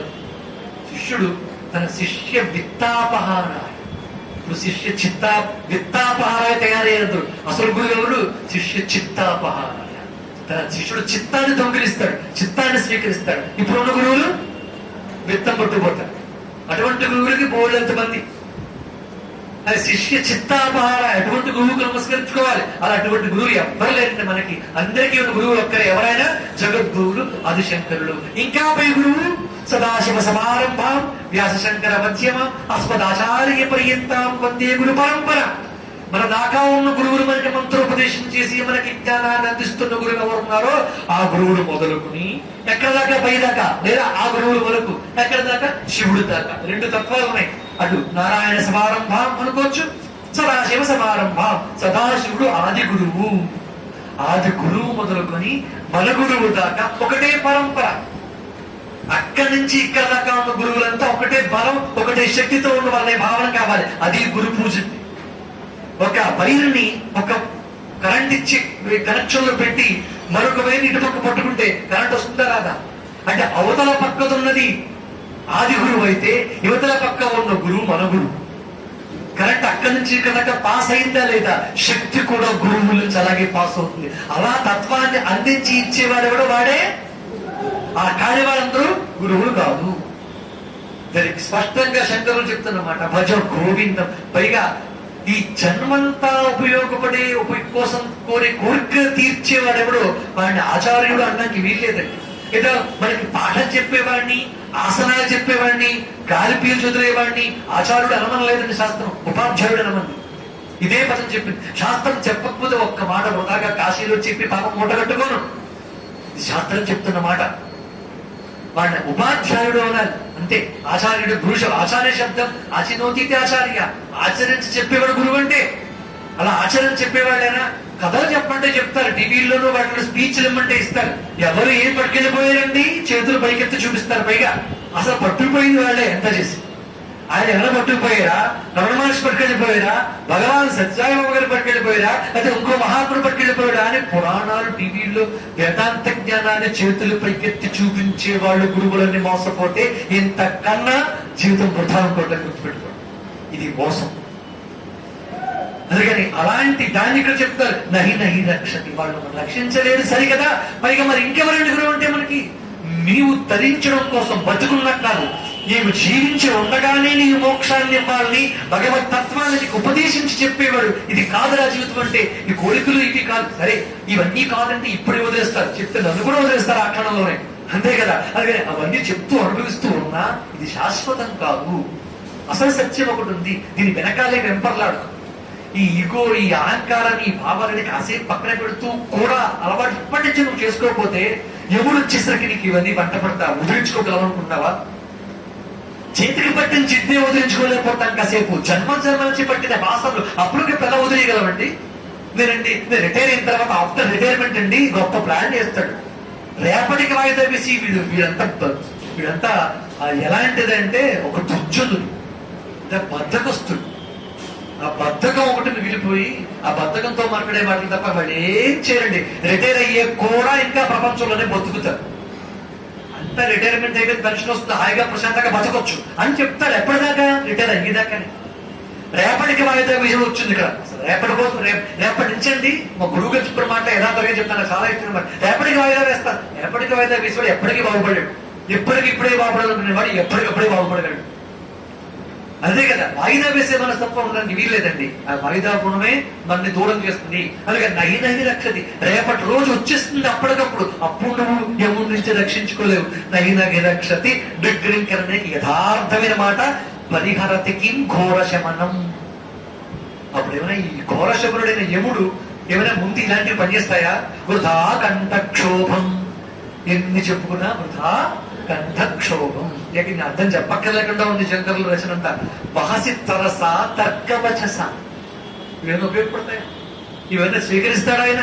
ఈ తర్కపు మాటలు, ఈ ధూమము, ఈ అగ్ని, ఘటాకాశం, పటాకాశం, లేకపోతే మృत्यు, ఈ కుండలో గాని, కుండ పగిలిపోయిన తర్వాత కానీ, కుండల్లో ఉన్న మట్టి, విగ్రహంలో ఉన్న మట్టి, ముక్తి మట్టి, ఇలాంటివన్నీ ఏం చెప్పినా ఏదైనా బాగా ఉంటుంది ముందు పరిస్థితి. నువ్వేదో సాధన చేసి ఆత్మజ్ఞానం ఏమైనా అబ్బిందా నీకు? అవి లేకపోతే సరే. ఈ టెర్మినాలజీ పట్టుకుంటే ఒక వంతుడు చెక్కడు సరి కదా, సమయం వృధా. అర్థమైందా? ఏదో పెద్ద నా బతుకంతా ఎంతో సంవత్సరాలు నిపోతునుకున్నామేమో. చాలా దగ్గర పెడుతున్నాం, రోజు రోజు ఒక్కొక్క రోజు ఎముడు రావడానికి దగ్గరికి పెడుతున్నాం. గుర్తుపెట్టుకున్నాం. ఇక్కడ ఒక పక్క నుంచి చర్మం ముడతలు పెడుతోంది, తెల్ల వెంట్రుకలు వస్తూ ఉన్నాయి, కళ్ళు సరిగ్గా కనపడటం లేదు, పళ్ళా రాలిపోతున్నాయి, ఈ కళ్ళా కనపడటం లేదు. ఇంకేంటి అయినా సరే, అయినా మనకి బాధ్యత గుర్తొస్తుందా? భయం భక్తి ఉన్నాయా? కాస్త అందంగా మనిషిగా కూడా జీవించడానికి సౌభ్యాలు లేవు, అపార్థాలు చేసుకోవడం. ఒక్క క్షణం కూడా అర్థం చేసుకోవడం లేదు సమాజానికి, లోకానికి. ఎంత చెప్తున్నా సరే, ఎంత మొరపెట్టుకుంటున్నా, మళ్ళీ ఎవరు యూట్యూబ్ లో పెద్ద బుర్రె మరేసి వచ్చాడా, వాళ్ళ అడ్రస్ ఏంటంటే వాళ్ళ ఫోన్ నెంబర్ కింద యూట్యూబ్ లో స్క్రోలింగ్ చూసుకోవడం, ఫోన్ చేసేయడం. ఏమనబోతుంది? మార్చలేదు. మళ్ళా జన్మ ఎత్తాల్సిందే. ఒకటి కాదు, వేల వేల జన్మలు ఎత్తి పోయి. ఇంకో విషయం, అప్పటికైనా ఇదే దారి దిక్కు వాళ్ళకు కూడా చెప్తాను. గుర్తుపెట్టుకోండి, అన్ని అలాంటి వాళ్ళకు కూడా ఇదే దిక్కు. జ్ఞానేనైవతు కైవల్యం. జ్ఞానం లేకపోతే చివరికి జన్మలంటూ ఇలా జన్మెత్తుతూనే ఉండాలి. అది చెప్తున్నారు ఇక్కడ. నైనై దరసా తర్కవచస మదాంభోజం శంభోర్ భజ పరమ సౌఖ్యం ప్రజ సుధీ. సుధీ సుధీ అంటే పండితుడా. ఇది శంకరులు, జగద్గురువులు శివుణ్ణి అడ్రస్ చేస్తూ చెప్పలేదు, ఒక పండితుడిని అడ్రస్ చేస్తూ చెప్పిన మాట అండి ఇది. భజ గోవిందం భజ గోవిందం గోవిందం భజ మూఢమతే అని అక్కడ చెప్పినట్టుగానే ఇక్కడ కూడా సుధీ. ఎవరిని చెప్తే, ఎవరితో చెప్తారు ఈ మాట? ఓ పండితుడా. సుధీ అంటే, ధీ అంటే పండితుడు, సుధీ అంటే గొప్ప పండితుడా. వృధా కంఠక్షోభం. నీ కంఠక్షోభ వృధా. ఎలాంటి కంఠక్షోభ? ఘటాకాశం, పటాకాశం, పాము, తాడు, ఈ రజ్జు సర్ప భ్రాంతి, ఇవన్నీ చెప్తున్నావే, వీటి వల్ల వృధా. ఎముడు వచ్చాడా, ఇవన్నీ పనిచేయవు. వృధా కంఠక్షోభం. తవ పదాంభోజం శంభో పదాంభోజం భజ. శంభో శంభో. ఈ పాట చాలా గొప్పదండి. ఇందులో కూడా శంభో, శివ, శంకర, ఈ మూడు చాలా సార్లు వస్తాయి శివాంత లహరి మొత్తం మీద. శంభో, శివ, శంకర. దీన్నే వేదం నమ శంభవే చ మయోభవే చ నమ శంకరాయ చ మయస్కరాయ చ నమ శివాయ చ శివతరాయ చ చెప్తాం. వేదం కూడా చాలా ఇష్టంగా చెప్పిన మాట. దీనికే ఈ శివ శబ్దం వల్లే వేదానికి ప్రాముఖ్యత ప్రఖ్యాతి వచ్చిందని చెప్తారు. అందుకని ఈ శంభో శంభో అండంలోనే ఓంకారం ఉందండి. అనడానికి సిగ్గు లేకుండా చేయాల్సిన పనులు చాలా చేస్తూ ఉంటాం, కానీ ఎక్కడో ఒక భజన చేయిస్తూ ఉంటే కూడా భజన చెప్తారా? చెప్పరండి. ఇది సిగ్గుగా అక్కడ భగవన్ నామని చెప్పడానికి మిడుకులు కొట్టి నమ్మకి ఎవరిని వినేస్తారేమో, వినబడిపోతుందేమో అని అలా మెల్లగా చెప్తూ చుట్టూ వినపడిందా ఆపేస్తారు కూడా. అది శబ్దం ఆపేట, అది వినకూడదు. మరి ఇంకేంటి వినాడా? పక్కింటి పురాణం చెప్తుంటే మాత్రం ఇంత నోరేసుకుని చెప్తారా ఆయన? ఇదా? అప్పుడే సిగ్గుపడదు. సిగ్గుపడాల్సింది అక్కడ. అయ్యో, పక్క వాళ్ళ గురించి నేను మాట్లాడుతానా? ఎంత సిగ్గుపడాల్సిన విషయం అండి. వాళ్ళ జీవితాల్లోకి ఎంటర్ అయ్యానా? ఇది సిగ్గుపడాల్సిన విషయం. వ్యక్తిత్వం గురించి మాట్లాడుతానా? అంత అర్హత నాకుందా? నా వ్యక్తిత్వం, నా బతుకు, నా జీవితమా? ఎన్ని రంధ్రాలు ఉన్నాయి ఈ జీవితంలో. వాళ్ళ గురించి మాట్లాడే హక్కు నాకుందా? సిగ్గుపడాల్సిన విషయం ఇది. శంభో, సిగ్గు పడకుండా చెప్పాల్సిన ఇది. ఇక్కడ సిగ్గు, అక్కడ నీ సిగ్గు. ఇప్పుడు చెప్పండి, మరి ఎలా వెళ్తాం? పడాల్సిన పడాల్సిన సిగ్గు. శంభోర్ భజ. ఇది కూడా నేను బయటికి చెప్పట్లేదు. భజ, ఓ శంభో అన్నరా అని మొత్తుకుంటారు. గురువు గారు కనుక ఇంత బాధ్యతగా చెప్తారండి. లౌకిక సుఖాలు ఇచ్చే గురువు గారు కదా మన గురువు గారు. మన గురువు గారు ఎలాంటి గురువు గారు? మన ఎప్పటికీ తరింపచేసే గురువులు కనుకే జగద్గురువులు ఆదిశంకరులు మనకిచ్చిన వాంగ్మయది. అది శంభో పదాంభోజం భజ పరమ సౌఖ్యం వ్రజ. వ్రజ అంటే పొందు, పరమ సౌఖ్యాన్ని పొందు. ఓ సుధీ. ఎవరికి చెప్పారు? అడ్రస్ చేసింది ఎవరిని? ఓ పండితుడా, పరమశివుడి పాదాలు పట్టుకు సుఖ శాంతులు పొందు. తిట్టి చెప్పారు. తిట్టి చెప్పేవాడు తండ్రి చెప్తాడు, గురువు చెప్తాడు. రెండు ఆయనే మనకి. జగత పితరు వందే పరతి పరమేశ్వరు. గురువు కూడా ఆయనే. తండ్రి ఆయనే, గురువు ఆయనే. త్వమేవ మాతా చ పిత్వా త్వమేవ త్వమేవ సర్వం మమ దేవతే. తండ్రి నువ్వే, గురువు నువ్వే అంటే అన్ని ఇస్తాడు. అందుకని ఇక్కడ భగవంతుణ్ణి పూజించినటువంటి చేతులు, భగవంతుణ్ణి అర్చించినది, శివుణ్ణి పూజించిన జన్మ వృధా అని చెప్పడం కూడా. పైగా ఎంతసేపు వ్యాకరణమో లేకపోతే తర్కమో మీమాంస చదవడం తప్ప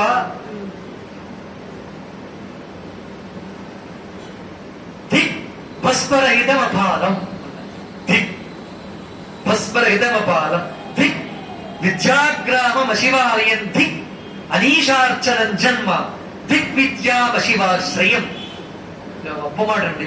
దిక్ దిక్ అంటే చి, విభూతి లేని నుదురు చి అని తిట్టారు శాస్త్రం. విభూతి లేని భస్మం లేని నుదురు చి. దిక్ విద్యాగ్రామం శివాలయం, శివాలయం లేని గ్రామం చి అని తిట్టారు. దిక్ అనీషార్చనం జన్మ, ఈశ్వరుడు అర్చించడం జన్మ చి. దిక్ విద్యామశివాశ్రయం, భగవంతుడి గురించి శివుడి గురించి తెలుసుకునే జన్మ చి. దిక్ అంటే చి అని తిట్టట్లు లెక్క. శంకరుల మాట, జగద్గురుల మాట అలా తిడతారు. చి కుంభనీతవునిప్పిడి గురుడు గురుడు చెప్పాడుగా అక్కడ ప్రహ్లాదుడు. ఏమండి, కుంభనీతుడు చెప్పుడు గురుడు గురుడు, చక్రహస్తుని ప్రకటించు చదువు. ఆగిపోతే అదే కాకుండా మిగతా విషయాలు, కవితలు, కవిత్వాలు ఇవన్నీ భగవంతుని గురించి చెప్పి, భగవంతుని గురించి చెప్పేటటువంటి ఏ ఉన్నాయో అవి చెప్పకపోతే జన్మవద. కమలాక్షు నర్చించు కరములు కరములు, కమలాక్షు నర్చించు కరములే కరములు. జీవత వర్ణించు చెప్పే చెప్ప, లేకపోతే నాలుక కాదని చెప్పాడు కదా. అందుకని అటువంటి జ్ఞానాన్ని నాకు శృతి భోజ ఓ భజ, అటువంటి శివుణ్ణి పరమ సౌఖ్యం ప్రజ అని మనకు ఉపదేశం చేస్తారు. ఇందులో ఒక అద్భుతమైన శ్లోకం ఉంది. దీన్ని మనం పూర్తి చేయగలమా? పూర్తి చేసుకుని ఇవాళతో 7వ శ్లోకం కూడా చెప్పుకుని అప్పుడు ముందుకు అవుదాం. 7వ శ్లోకం చాలా గొప్పది. అది ఏది గొప్పది కాదంటే అన్ని గొప్పది అంటారు. ఇది కూడా నిత్యం పారాయణ చేసుకోవచ్చు శ్లోకాల్లో ఒకటి. పైగా ఒక పూజ అండి ఇది. మొదటిలో చెప్పిన శ్లోకం గుర్తుందా? ఏంటది? నిన్న కళాభ్యాం చూడాలంకృత శశికళాభ్యాం, ఇది నిత్యం చదువుకోవాల్సిన శ్లోకం, స్తుతించదగ్గ శ్లోకం. మళ్ళా అటువంటి శ్లోకం ఇవాళ రెండో ఆఖరి చెప్తాం. ఇవాళ శ్లోకాల్లో ఆఖరి. జగద్గురువులు ఈ మాటలో చెప్తున్న అంశం ఏంటంటే, నాకు ఎంత చెప్తున్నా ఏం చెప్తున్నా ఇంతసేపు మనం మాట్లాడుకుంటూ ఉన్నా ఇంత లోతుకి మీరు తీసుకెళ్తే వెళ్ళగలిచేది కానివ్వండి. ఒక్క క్షణం డైవర్ట్ అయిపోతుంది నా మనస్సు. మనం ఏదో గుర్తొస్తే అక్కడికి వెళ్ళిపోతాం. ఇంకా నా మనస్సు అలా వెళ్ళడం నాకు ఇష్టం లేదు. నీ పాదముల మీద నిలిచిపోవాలి, మనస్సు నీ పనిలో ఉండాలి, నా వాక్కు నిన్ను స్మరించాలి, నా చేతులు నిన్ను పూజించాలి. అలా నన్ను అనుగ్రహించు. ఎంత చెప్తున్నా చెప్పేప్పుడు బాగానే ఉంటుంది, మళ్ళా అదేదో వంకర. ఏంటది? కుక్కతో ఏమైనా నిస్సిగ్గుగా చెప్పుకోవాల్సిన మాటలు. నా మనస్సు కూడా కుక్క తొక్కతో పోల్చాడు, కోతితో పోల్చాడు. వస్తాయి ఇవన్నీ, కంగారు పడచ్చు. చాలా ఉన్నాయి, ముందు ముందు చాలా ఉన్నాయంటే. ఎన్ని ఉన్నాయంటే మనస్సును ఎన్ని రకాలుగా పోల్చాలో, మంచిగానూ పోల్చాడు, చెడ్డగానూ పోల్చాడు. ఎంత రసాస్వాదం ఉందో తెలుసా దీంట్లో. అంత అర్థం కావాలని ఇప్పటికే 7వ శ్లోకంలో ఉన్నాం. 2 రోజులు అయిపోయింది. ఓ పక్క భయం కూడా ఉంది. 90 చిల్లర శ్లోకాలు అవ్వాలి కానీ బెంగ. అయినా వీళ్ళకి శ్రోతలు ఉంటే పరిగెట్టలేంగా. అందులో ఉన్న ఆనందాన్ని నేను ఆస్వాదిస్తూ మీకు అర్థమయ్యేలా చెప్పడం కోసం కదా కూర్చుంటా. 10 నెలల తపనైంది కాశీలో కూర్చుని మాట చెప్పుకోవాలి. ఏం ఆశించి కాదండి, నేను మరలో చెప్తున్నాను ఈ మాట. నో రిటర్న్స్, ఏమీ ఆయన అక్కర్లేదు. శివుడు వినాలి ఈ మాటలు, మీరెవరు వింటారు కదా. పైగా లేదా మీలోనే శివుడు వినాలి, మరీ సంతోషం. అప్పుడు మీలో అందరిలోనూ ఉన్నది శివుడే అనే భావంతో చెప్పుకుంటున్నాం. ఇక్కడ ఇందాక చెప్పిన సర్వభూతములు ఎంతో ఉన్నాయి, సర్వాంతర్యామిగా ప్రతి ప్రాణిలోనూ శివుడే ఉండి వింటున్నాడు. ఇక్కడ కూడా అదే శివుడు ఉండి చెప్పిస్తున్నాడు. ఆ భావంతో చెప్పుకున్నాడు భక్తితో. మనస్తే పాదాబ్జే నివసతు వచః స్తోత్ర ఫణితౌ కరశ్చాభ్యర్చాయం శృతిరపి కథా కర్ణన విధౌ తవ ధ్యానే బుద్ధిర్నయన యుగళ మూర్తి విభవే పరగ్రంథాన్ కైర్వా పరమశివ జానే పరమతః. ఇది కూడా నిత్యం చదువుకోవాల్సింది. భగవంతుడి కూర్చుని 2వ శ్లోకం, నిన్న ఒకటి మొదటిది, ఇవాళ మరో శ్లోకం చెప్తాం. ఇది భగవంతుడు శివుడు ముందు కూర్చుని పఠించాల్సిన స్తోత్రం అండి నిత్యం. ఇలా అవ్వాలి, నేను ఏం అవ్వాలనుకున్నా డ్రీమ్ అండి. ఒకడు చిన్న పిల్లవాడిని అడిగితే నువ్వేమవ్వాలకు చదువుకుంటున్న విద్యార్థిని నువ్వేమవ్వాలనుకున్నావు అంటే వాడు చెప్తాడు, నేను ఇలా అవ్వాలి, నేను పైలట్ అవ్వాలి, డాక్టర్ అవ్వాలి, నేను యాక్టర్ అవ్వాలి, రకరకాలు చెప్తాడు. కానీ ఇక్కడ చెప్తుంది కూడా అదే. నువ్వేమవ్వాలనుకున్నావు అంటే నేనేమో వాళ్ళు చెప్తాను, మనస్తే పాదాబ్జే నివసతు, నా మనస్సు నీ పాదములు ఎందు నివసించాలి. ఎంత చిరక అదే అలా అడిగేయడం సులభంగా ఉంది, కానీ ఆచరణ ఎంత కష్టం అండి. మన మనస్సులో ఎన్ని కల్మషాలు ఉన్నాయి, ఎంత మాలిన్యం ఉంది. ఇవన్నీ తోటి మనసుని ఇస్తే తీసుకుంటాడు ఆయన. సరే అన్నడుగా, మనస్తే పాదాబ్జే నివసతు వచః స్తోత్ర పఠితం. వచః అంటే వాక్కు ఎక్కడ ఉండాలి? స్తోత్ర పఠితం, స్తోత్రముల్ని పఠించడంలో ఉండాలి. నీ కథలు నీ స్తోత్రాలని పఠించాలి నా వాక్కు. అందుకోసం మనః తే పాదాబ్జే నివసతు, నా మనస్సు ఎప్పుడు నీ పాదముల నుండే నివసించాలి. కరశ్చ అభ్యర్చాయ, అభ్యర్చ సమగ్రమైన పూజతో నా చేతులు ఎంగేజ్ అవ్వాలి. ఎప్పుడు నా చేతులు నీ సమగ్రమైన పూజతో నిండి ఉండాలి. ఆ పనిలో పడాలి, చేతులకి పని పెట్టాలి. ఏదే పని? సమగ్రమైన నీ పూజలో ఈ చేతులు ఎప్పుడు నియమింపబడి ఉండాలయ్యా. ఇక్కడ 3 చెప్పారు. ఏవేంటి? మనస్సు, వచస్సు, కర్మ. ఈ 3 ఏంటి? త్రికరణములండి.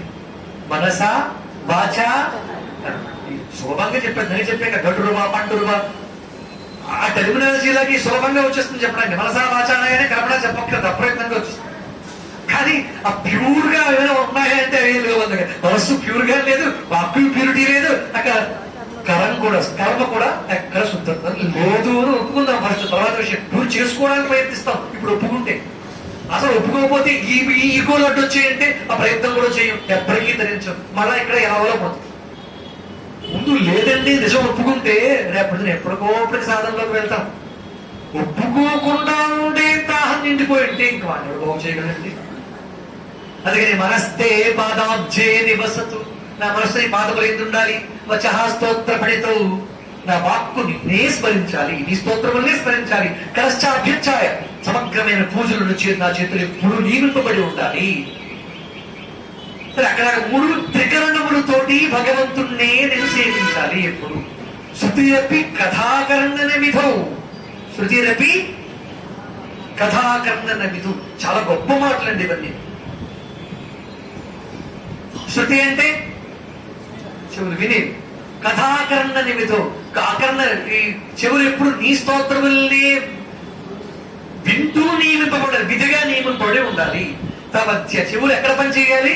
నీ మాటలు వినడం, నీ స్తోత్రం వినడానికి కోసం పనిచేయాలి. తమ ధ్యానే బుద్ధి, నా బుద్ధి నిన్నే ధ్యానిస్తూ ఉండాలి. చెప్పండి, సులభం కాదు కదండి ఇవి. అర్థమవుతుంది కదా ఒక్కొక్క మాట. బుద్ధిని నియమింప, బుద్ధి నీ ధ్యానంలో ఉండాలి. దయనయుగళం మూర్తి విభవే, నా కళ్ళు ఏం చేస్తూ ఉండాలి? పెద్ద ఇంపార్టెంట్. సర్వేంద్రియాణ నయనం ప్రధానం అని ఎందుకో తెలుసా? మనస్సు దగ్గర ఏకీకృతం చేసే ఇంద్రియాలన్నిటినీ చాలా సులభంగా బయటికి లాక్కెళ్ళిపోయేవి కళ్ళే. ఫస్ట్ కళ్ళు ఒక్క రసగుల్లా మీదకి వెళ్ళింది అనుకోండి, అక్కడే మనం బయట తయారు చేస్తారు అడుగుడుగానే అవే. అక్కడ వెళ్ళింది అనుకోండి, కళ్ళు వెళ్తాయి ఫస్ట్. ఆ కళ్ళు వెళ్ళి మనసు చెప్తుంది తినే ఒక్కటి. కళ్ళుకి పెద్ద ప్రధాన పాత్ర పోషిస్తాయి. కళ్ళు ఏదో అందరి వస్తువు చూసి తీసుకుపోతుంది అక్కడికి. కళ్ళు సర్వేంద్రియాణ నయనం ప్రధానం అంటే అన్నింటిలోకి కళ్ళు లేకపోతే గుడ్డలు అయిపోతామని అర్థం కాదు. ఉన్న కళ్ళే నీకు భయంకరమైన చౌకకి తీసుకెళ్లిపోతాయి. కళ్ళ విషయంలో జాగ్రత్త పడు అని చెప్పింది. సర్వేంద్రియాణ నయనం ప్రధానం అంటే ఇంద్రియాలన్నీ కళ్ళు పట్టుకుని నడిచేస్తాయి. అది సర్వేంద్రియాణ నయనం ప్రధానం. కళ్ళజోడు పెట్టుకోని అర్థం కాదు అక్కడ. సర్వేంద్రియాణ నయనం ప్రధానం అంటే అర్థం ఏంటి? ఇంద్రియాల్లో కళ్ళు చాలా కాటేసేవి, జాగ్రత్త. దాన్ని కనుక మనం సైజ్ పట్టుకోకపోతే కళ్ళు ఎక్కడికి తీసుకెళ్ళిపోతాయి. ఒక వస్తువు కనపడుతూ ఉంటే ఆ కనపడే వస్తువుకి పరుగు పెట్టిస్తాయండి. ఈ కళ్ళు కనపడకుండా ఏం మాట్లాడమండి, చాలా పని చేయిస్తాయి, కాళ్ళ చేత పని చేయిస్తాయి. ఆ చూసిన చోటు తీసుకెళ్ళిపోతాయి, నడిచి ఎక్కడికి వెళ్ళిపోతా ఉంటాయి కాళ్ళు. మనస్సుకు చెప్తాయి, సంకేతాలన్నీ పంపిస్తాయి. కళ్ళు వెళ్ళిపోతుంటే కాళ్ళకి ఆ కళ్ళే చూసే ఆ వస్తువు, అప్పుడు ఆ భూకోసాయి, ఆ కొమ్మ విరిచేయి, వెళ్ళి ఇంట్లో వేసుకో చెప్తుంది. వెళ్ళి కోసుకొచ్చేసాను చాలా చూస్తూ. వస్తువు కనపడితే తనదైపోవాలనడం మనస్సుకి సంబంధించిన ప్రక్రియ. ఆ ప్రక్రియకి మూలమేంటి? ఆ వస్తువు చూడడం. ఆ చూసిన పని ఎవరిదండి? ఏ ఇంద్రియంది? అది సర్వేంద్రియాణ నయనం ప్రధానం అంటే మరొక అర్థం ఇది. కానీ ఇక్కడ ఏం చెప్పారు? ఎలా ఎందులో ఉండాలన్నారు? నయనయుగళం మూర్తి విభవే, నీ రూపంలో చూడడంలో నా కళ్ళు నియమింపబడి ఉండాలి ఎప్పుడు. మూర్తి యుగళం, మూర్తి అంటే రూపం, నయన యుగళం, రెండు కళ్ళు. మనకున్నవి ఎన్ని కళ్ళండి? ఒక కన్ను ఒకటి, ఒక కన్ను ఒకటి ఎప్పటికీ చూడలేదు. ఉన్నవి రెండు కళ్ళైనా చూసేది ఒకే తత్వ, ఒకే రూపాన్ని. రెండు కళ్ళు ఉన్నాయి, ఒకటో చూడండి ఇది భిన్నంగా కనపడుతూ ఉంటారు. ఒకటిగా చూడరా అని చెప్పడానికే రెండు కళ్ళు ఇచ్చిన, చూపు ఒక్కటి ఇచ్చిన భగవంతుడు. ఒక కన్ను ఒక వస్తువుని, ఇంకొక వస్తువుని చూస్తుందేమో చూడండి. భిన్నత్వంగా ఇంత రెండుగా విభజింపబడి ఉన్నా, అనేకంగా విభజింపబడి ఉన్నా, నీ కళ్ళు, నీ టార్గెట్ ఒక్కటే. టార్గెట్ ఒక్కటే, చాలా గొప్ప విషయం. దాన్ని ఏమిటా టార్గెట్? నీ మూర్తి. నయనయుగళం మూర్తి విభవే పరగ్రంథాన్ కైర్వా పరమశివ జానే పరమత. ఇవన్నీ ఇలా ఉండగా పరగ్రంథాన్ కైర్వా, ఇతర శాస్త్రముల యందు నాకేం కావాలి? వాటితో పనే ఉందయ్యా. ఇతర శాస్త్రముల ప్రమేయం నాకేముంది? నాకు అవసరం లేదు. పరమశివ జానే పరమత. ఇతర గ్రంథములు లేదా ఇతర శాస్త్రము సహాయం నాకు అక్కర్లేదని చెప్పడం. ఇందులో ఒక గొప్ప విషయం ఉంది. బాగా పరిశీలిస్తే మనస్తే పాదాబ్జే నివసతు. మనస్సు అంటే ఎవరికైనా తెలుసా? మనస్సు అంటే అయ్యో అందరికీ తెలుసండి. మనస్సు అంటే చూపించండి, ఎక్కడ ఉందో అంటే ఎక్కడ చూపిస్తాం? మనస్సు ఇక్కడ ఉందని ఎక్కడ ఉందని చెప్పగలమా? కోసి చూస్తే మనస్సు ఉంటుంది అక్కడ. అసలు మనస్సు అంటే ఎవరికి తెలుసా? మనకు ఎవరికైనా మనస్సు బాధగా ఉందండి అంటే ఎక్కడుంది బాధ? ఏ ఆర్గాన్ బాధపడుతుందో చెప్పండి. అప్పుడు మనస్సు బాగాలేదండి, బాగాలేదండి ఏం ఒక్కసారి చెప్పండి. అదేంటంటే మీరే కదా బోర్డుసారి బాగాలేదన్నారు. బాగాలేదు ఎక్కడ? టచ్ చేయండి పోనీ, ఎక్కడైనా బాగాలేదు. అసలు మనసు ఎక్కడుందో కూడా మనసే లేదా అని లేదండి. మనసు లేదా మీకు? అయ్యో ఇంత ముచ్చుకుందా మనసు లేదా అండి? ఊ చెప్పడానికి ఉంది కదా, మనసు ఉన్నవారే కదా. ఎక్కడుందో మనకు తెలుసా? మనస్సు అంటే ఇంకా కోరికల పరంపర. ఆ పరంపర అవన్నీ అణగిపోతే అదే మనస్సు. ఆ పరంపర యొక్క మూలమే ఇందాక చెప్పాం కదా, అది మనకి వెళ్తాం కాదు. దారముల సమాహారమే సమూహమే వస్త్రమైనట్టుగా కోరికల బలమే, కోరికల యొక్క పూల్చినటువంటి వస్తువే రూపమే మనస్సు. ఈ కోరికలన్నీ తీసేయండి, ఒక్కొక్క దారం తీసేయండి. ఇక్కడ మనస్సు ఉందా? మనస్సు అంటే అదే ఆ మనశ్చిత్త వృత్తి నిరోధ. ఇది యోగ శాస్త్రం చెప్తున్నమాట. ఇది చెప్పాల్సిన గురువు. యోగా అంటే గాలి పీలు చదవడమో, చేతులు కాళ్ళు ఆడించడమో కాదు. ఇది యోగ చిత్తవృత్తి నిరోధ. అద యోగానుశాసనం, పతంజలి చెప్పిన మాట. అలా అని చెప్పే మహాత్ములు, పుణ్యాత్ములు ఈ సభలో ఉన్నారు, నాకు తెలుసు. వాళ్ళ కోసం చెప్తున్నటువంటి మాట. ఆ ఉన్న అమ్మలకి ఆ అనుగ్రహంతో వృత్తిని ఇవ్వాలి శంకరుడు. అలా ఎంతో మందిని పైకి తీసుకొచ్చారు వాళ్ళందరూ. ఎంతో మంది ఇటువంటి ఇంతకన్నా పెద్ద పెద్ద సభలు చేసిన అమ్మలు. అలాంటి స్థానంలో కూర్చుని, ఇక్కడ కూర్చుని, గురుస్థానంలో కూర్చుని అందరికీ ఉపదేశించినటువంటి వారు. ఆ తరం అంతా ఉన్నారు, ఆ టీం అంతా ఉన్నారు ఇక్కడ కొంతమంది. అది అసలు గురుతత్వం అంటే. వాళ్ళని పూజించాలి, ఆ పరంపరని పూజించాలి, మాయ కాదండి. అందుకని ఇక్కడ ఏం చెప్పింది? మనస్తే పాదాబ్జే నివసతు. మనస్సు పాదములను నివసించాలంటే మనం ప్రపంచం వైపు వెళ్తుంది. మన మనస్సు అంతా ఎటు ప్రయాణిస్తుంది? ప్రపంచం వైపు వెళ్తోంది. ప్రపంచం వైపు వెళ్తే పరాముఖత, బయటికి వెళ్తాం, లోపలికి వెళ్ళాలండి. అలా కాకపోతే పొందడం చాలా కష్టం. లోపలికి నీ మనస్సుని, ఆలోచనని లోపలికి తీసుకోలేదా? లో దృష్టి అంటారు దీన్ని. భగవాన్ రమణులు ఏమంటారండి? లో దృష్టి. అలా ఎలా చూడండి, చూపు ఇప్పుడు బయటికి కదా ప్రసరింపబడుతుంది. ఈ చర్మచక్షువులు కనుక బయటికి చూస్తాయి. దీని ముయి లోపల దృష్టి ఉంది. లోపల దృష్టి, ఇన్నర్ విజన్, అది ఉంటుంది ప్రతి ఒక్కరికి. అది ఎలా సంప్రాప్తం అవుతుంది? సాధన చేయి. నువ్వు కళ్ళు ముళ్ళి ఉంటే కదా ఎప్పుడైనా కళ్ళు మూసి కోరికలు ఆపు. కోరికలు ఆపడం అంటే సాధన అంత సులభమేం కాదండి. అసలు కళ్ళు మూసి కోరికలు ఆపుదామని ప్రారంభించేమా కోతి బయలుదేరుతుంది. ఎన్ని చెప్తుందో. కళ్ళు తాగిన కోతి అయిపోతుంది. చిందులు రకరకాలుగా వేస్తుంది. ఎక్కడెక్కడో సంబంధం లేనివన్నీ గుర్తు చేసి ఇందాక చెప్పని ఫ్రేమ్ కట్టుకోమని ఆ ఫ్రేమ్ లో చూపించేస్తుంది మీకు ముందు. సంబంధం ఉన్న దీనికి కళ్ళు మూసేమా అక్కడ తీసుకెళ్ళిపోతుంది. పిచ్చి పిచ్చి చేష్టలు చేస్తుంది మనస్సు. చేయలేదు ఎంతసేపు చేస్తుంది? చేసి చేసి చేసి చేసి దానికి విసుగొస్తుంది, అలసిపోతుంది. అలసరిసి ఆ అలసిపోయి కూర్చునే చోటు ఒకటి ఉంది. ఆ ప్లేస్, విశ్రాంతి ప్లేస్ ఎక్కడ తెలుసా? ఆ మనస్సు విశ్రాంతి చేసుకునే చోటే ధ్యానం. అక్కడ చోటు, అక్కడ కనుక మన శివుడు పాదాలు పెట్టేమా అక్కడే పడిపోతుంది, వారిపోతుంది. ఎప్పుడైతే ఈ మనస్సు శివుడు పాదాలనే ఆనందం దగ్గర వారిపోయిందో ఆ ప్లేస్ చాలా బాగుందనిపిస్తుంది మనసుకి. ఎంచేతంటే మనస్సుకి నచ్చితే వదలదండి. ప్రపంచం అంతా ఇష్టం కొద్దీ తిరిగింది. ఇందాక చెప్పానే ధిక్ ధిక్ ధిక్ చిచ్చి అని వదిలిపెట్టేస్తుంది. ఎంత సుఖం, ఎంతసేపు సుఖం. రసగుల్లా తింది కాసేపే, నాలుగు దాటాక నరకమే, వేస్ట్ చి అది దాన్ని ఎప్పటికప్పుడు తీర్పు చెప్పేస్తుంది. తీర్పు చెప్పడానికి బుద్ధి ఉంది లోపల. మనస్సు చెప్పిన ప్రతిదీ బుద్ధి ఓకే చేయదండి. బుద్ధి నిశ్చయాత్మక బుద్ధి, మనస్సునేమి కోరికల పరంపర.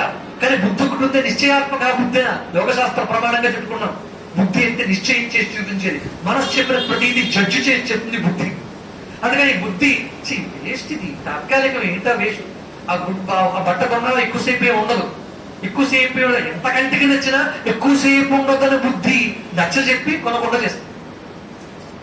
అది డెలికేట్, తీసేయండి. బుద్ధి చెప్పిందే వింటుంది మనసు.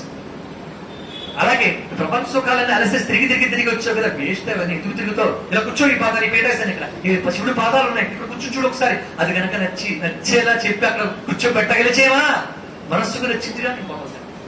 మనస్తే పాదాబ్జే నివసతు, ఎంత గొప్ప మనం చెప్పారు శంకర్లు. అలా కూర్చోబెట్టచ్చు చిన్న విషయం. అది లోపలి కదా లో దృష్టి, మన ప్రత్యేక పరాముఖత్వం, ప్రత్యేక దృష్టి. అలా లోపలి కనుక మనం దృష్టి పెట్టకపోతే, ఆ అంతర్ముఖత్వం లేకపోతే బహిర్ముఖులకి జ్ఞానం సిద్ధించదు. దుర్లభం కాదు, సుదుర్లభం, చాలా దుర్లభం, బహుదుర్లభం. సుదుర్లభం అంటే నేను చెప్పినా కదా, బహిర్ముఖ సుదుర్లభ చెప్పే కదా విద్యాశాస్త్రం. అలా కష్టవాడి, అంత కష్టవాడిని కష్టం కాదు. అంతర్ముఖ సమారాధ్య, బహిర్ముఖ సుదుర్లభ. అంతర్ముఖత్వంతో ప్రయత్నం చేయి, సులభం.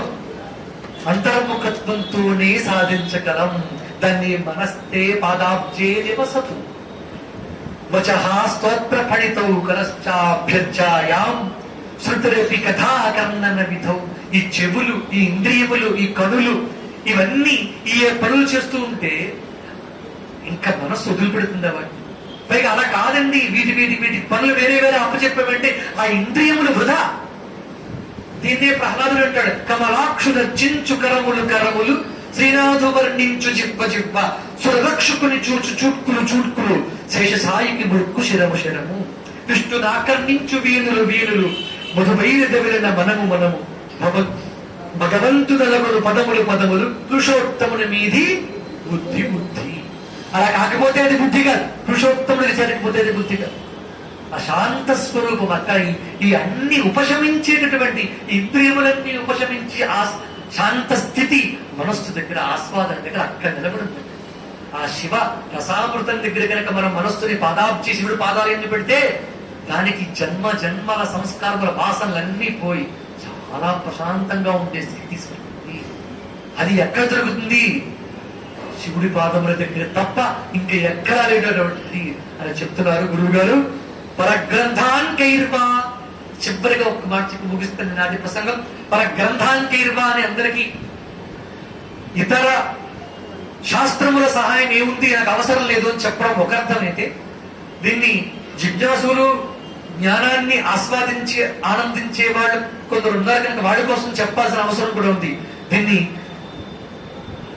మా గురువు గారు చెప్పినటువంటి విషయాన్ని చెప్తూ పాతూరు సీతారామరామ శాస్త్రి గారిని దీన్ని పరగ్రంథానికి అనడం కన్నా కూడా ముందు చెప్పినవన్నీ ఇంద్రియములు, మనస్సు, వచస్సు, చేతులు, కళ్ళు, ఇలాంటివన్నీ చెప్పి పరగ్రంథానికి ఇతర గ్రంథములు, శాస్త్రంలో చెప్పని విషయాలు అవన్నీ. మరి శాస్త్రముల సహాయం అక్కర్లేదు అండంలో అంత ఔచిత్యం ఉందా అంటే శంకరులు అలా చెప్పకపోయి ఉండొచ్చు. కాలక్రమేణా పాఠాంతరాలు మార్చి ఇలా చెప్పి ఉండొచ్చు. కానీ ఇక్కడ ఏ పదమైతే సరిగ్గా సరిపోతుంది అనే దానికి ఒక మహానుభావుడు సాక్షాత్ మళ్ళీ శంకరుల తర్వాత శంకరులు అంతటి ఆయన వారు అని మన గురువు గారే చెప్పినటువంటి మహాపురుషులు శ్రీ పాతూరి సీతారామనే శాస్త్రి గారు ఆయన ఒక్క మాట చెప్పారు. ఇక్కడ ఆయన తపశ్శక్తితో చేర్చిన మాట అండి, ఇది చిన్న విషయం కాదు. కానీ పరాగ్రంథైర్వా పరమశివ జానే పరమత. పరాగ్రంథై అంటే రంధ్రములు అంటే ఇంద్రియములు అని అర్థం.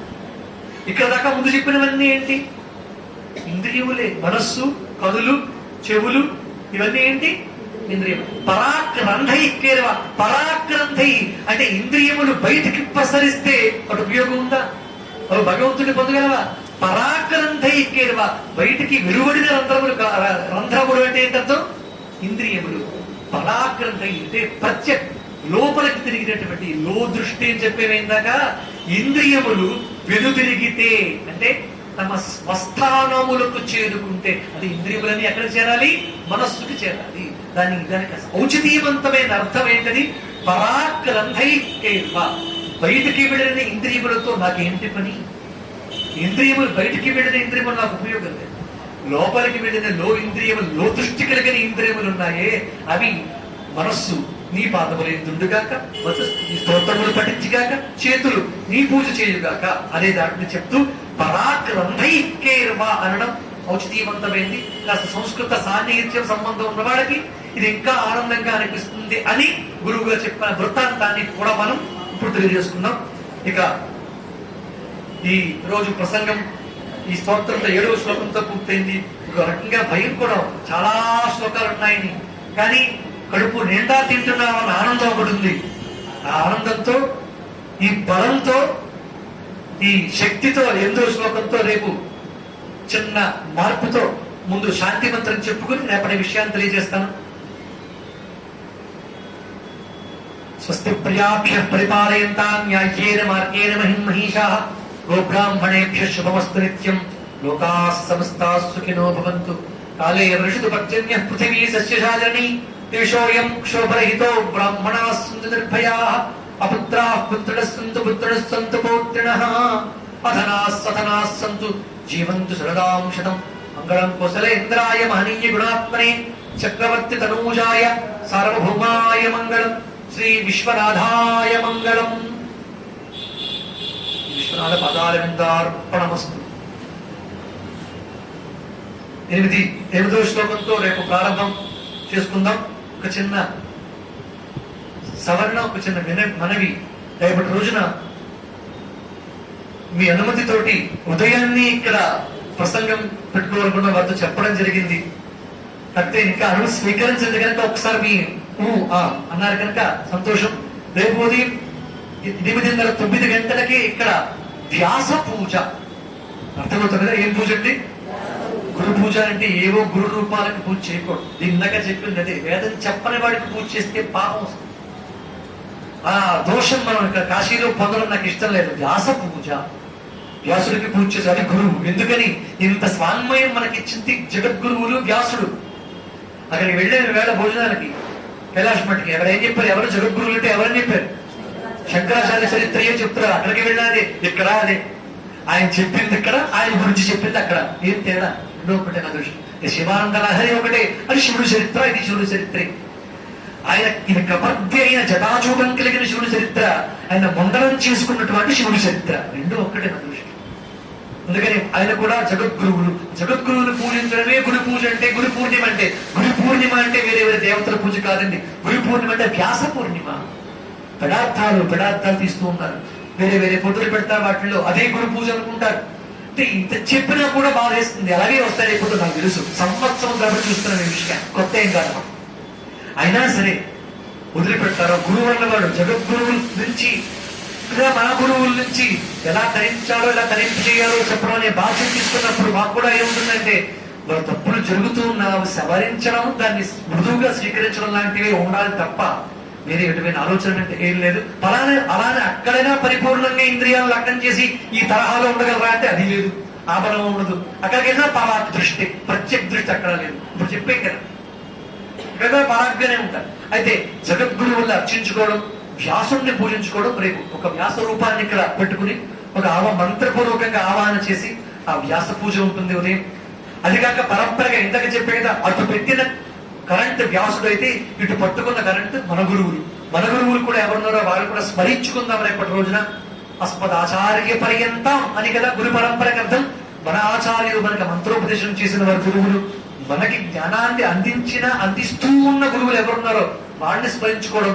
ఈ గురువులను స్మరించుకోవడం, ఆ గురువులను స్మరించుకోవడమే అవుతుంది తప్ప వేరే ఏం కాదు. ఒక రూపానికో, ఒక భౌతిక శరీరానికో పూజ కాదు గురు పూజ అంటే. గురు పూజ అంటే ఆ పరంపరని తలుచుకుంటూ ఆ పారంపర్యంలో వస్తున్నటువంటి దేవతకి పూజించడమే గురు. దేవతాస్వరూపం గురువు అంటే. ఇక్కడ కాశీ వచ్చి గంగ పట్టుకెళ్తాను ఇక్కడ నుంచి తీసుకుని. గంగ అంటే ప్రవాహం అఖండంగా ఉన్న గంగ. ఇక్కడ నుంచి గంగ ఒక దాంట్లో ఒక గిన్నెలోకో లేకపోతే ఒక చెంబులోకి పట్టుకుని వెళ్తాం. దాన్ని ఏమంటాం ఇంటికి వెళ్ళాక? కాశీ గంగనే అంటాం, అది గంగే.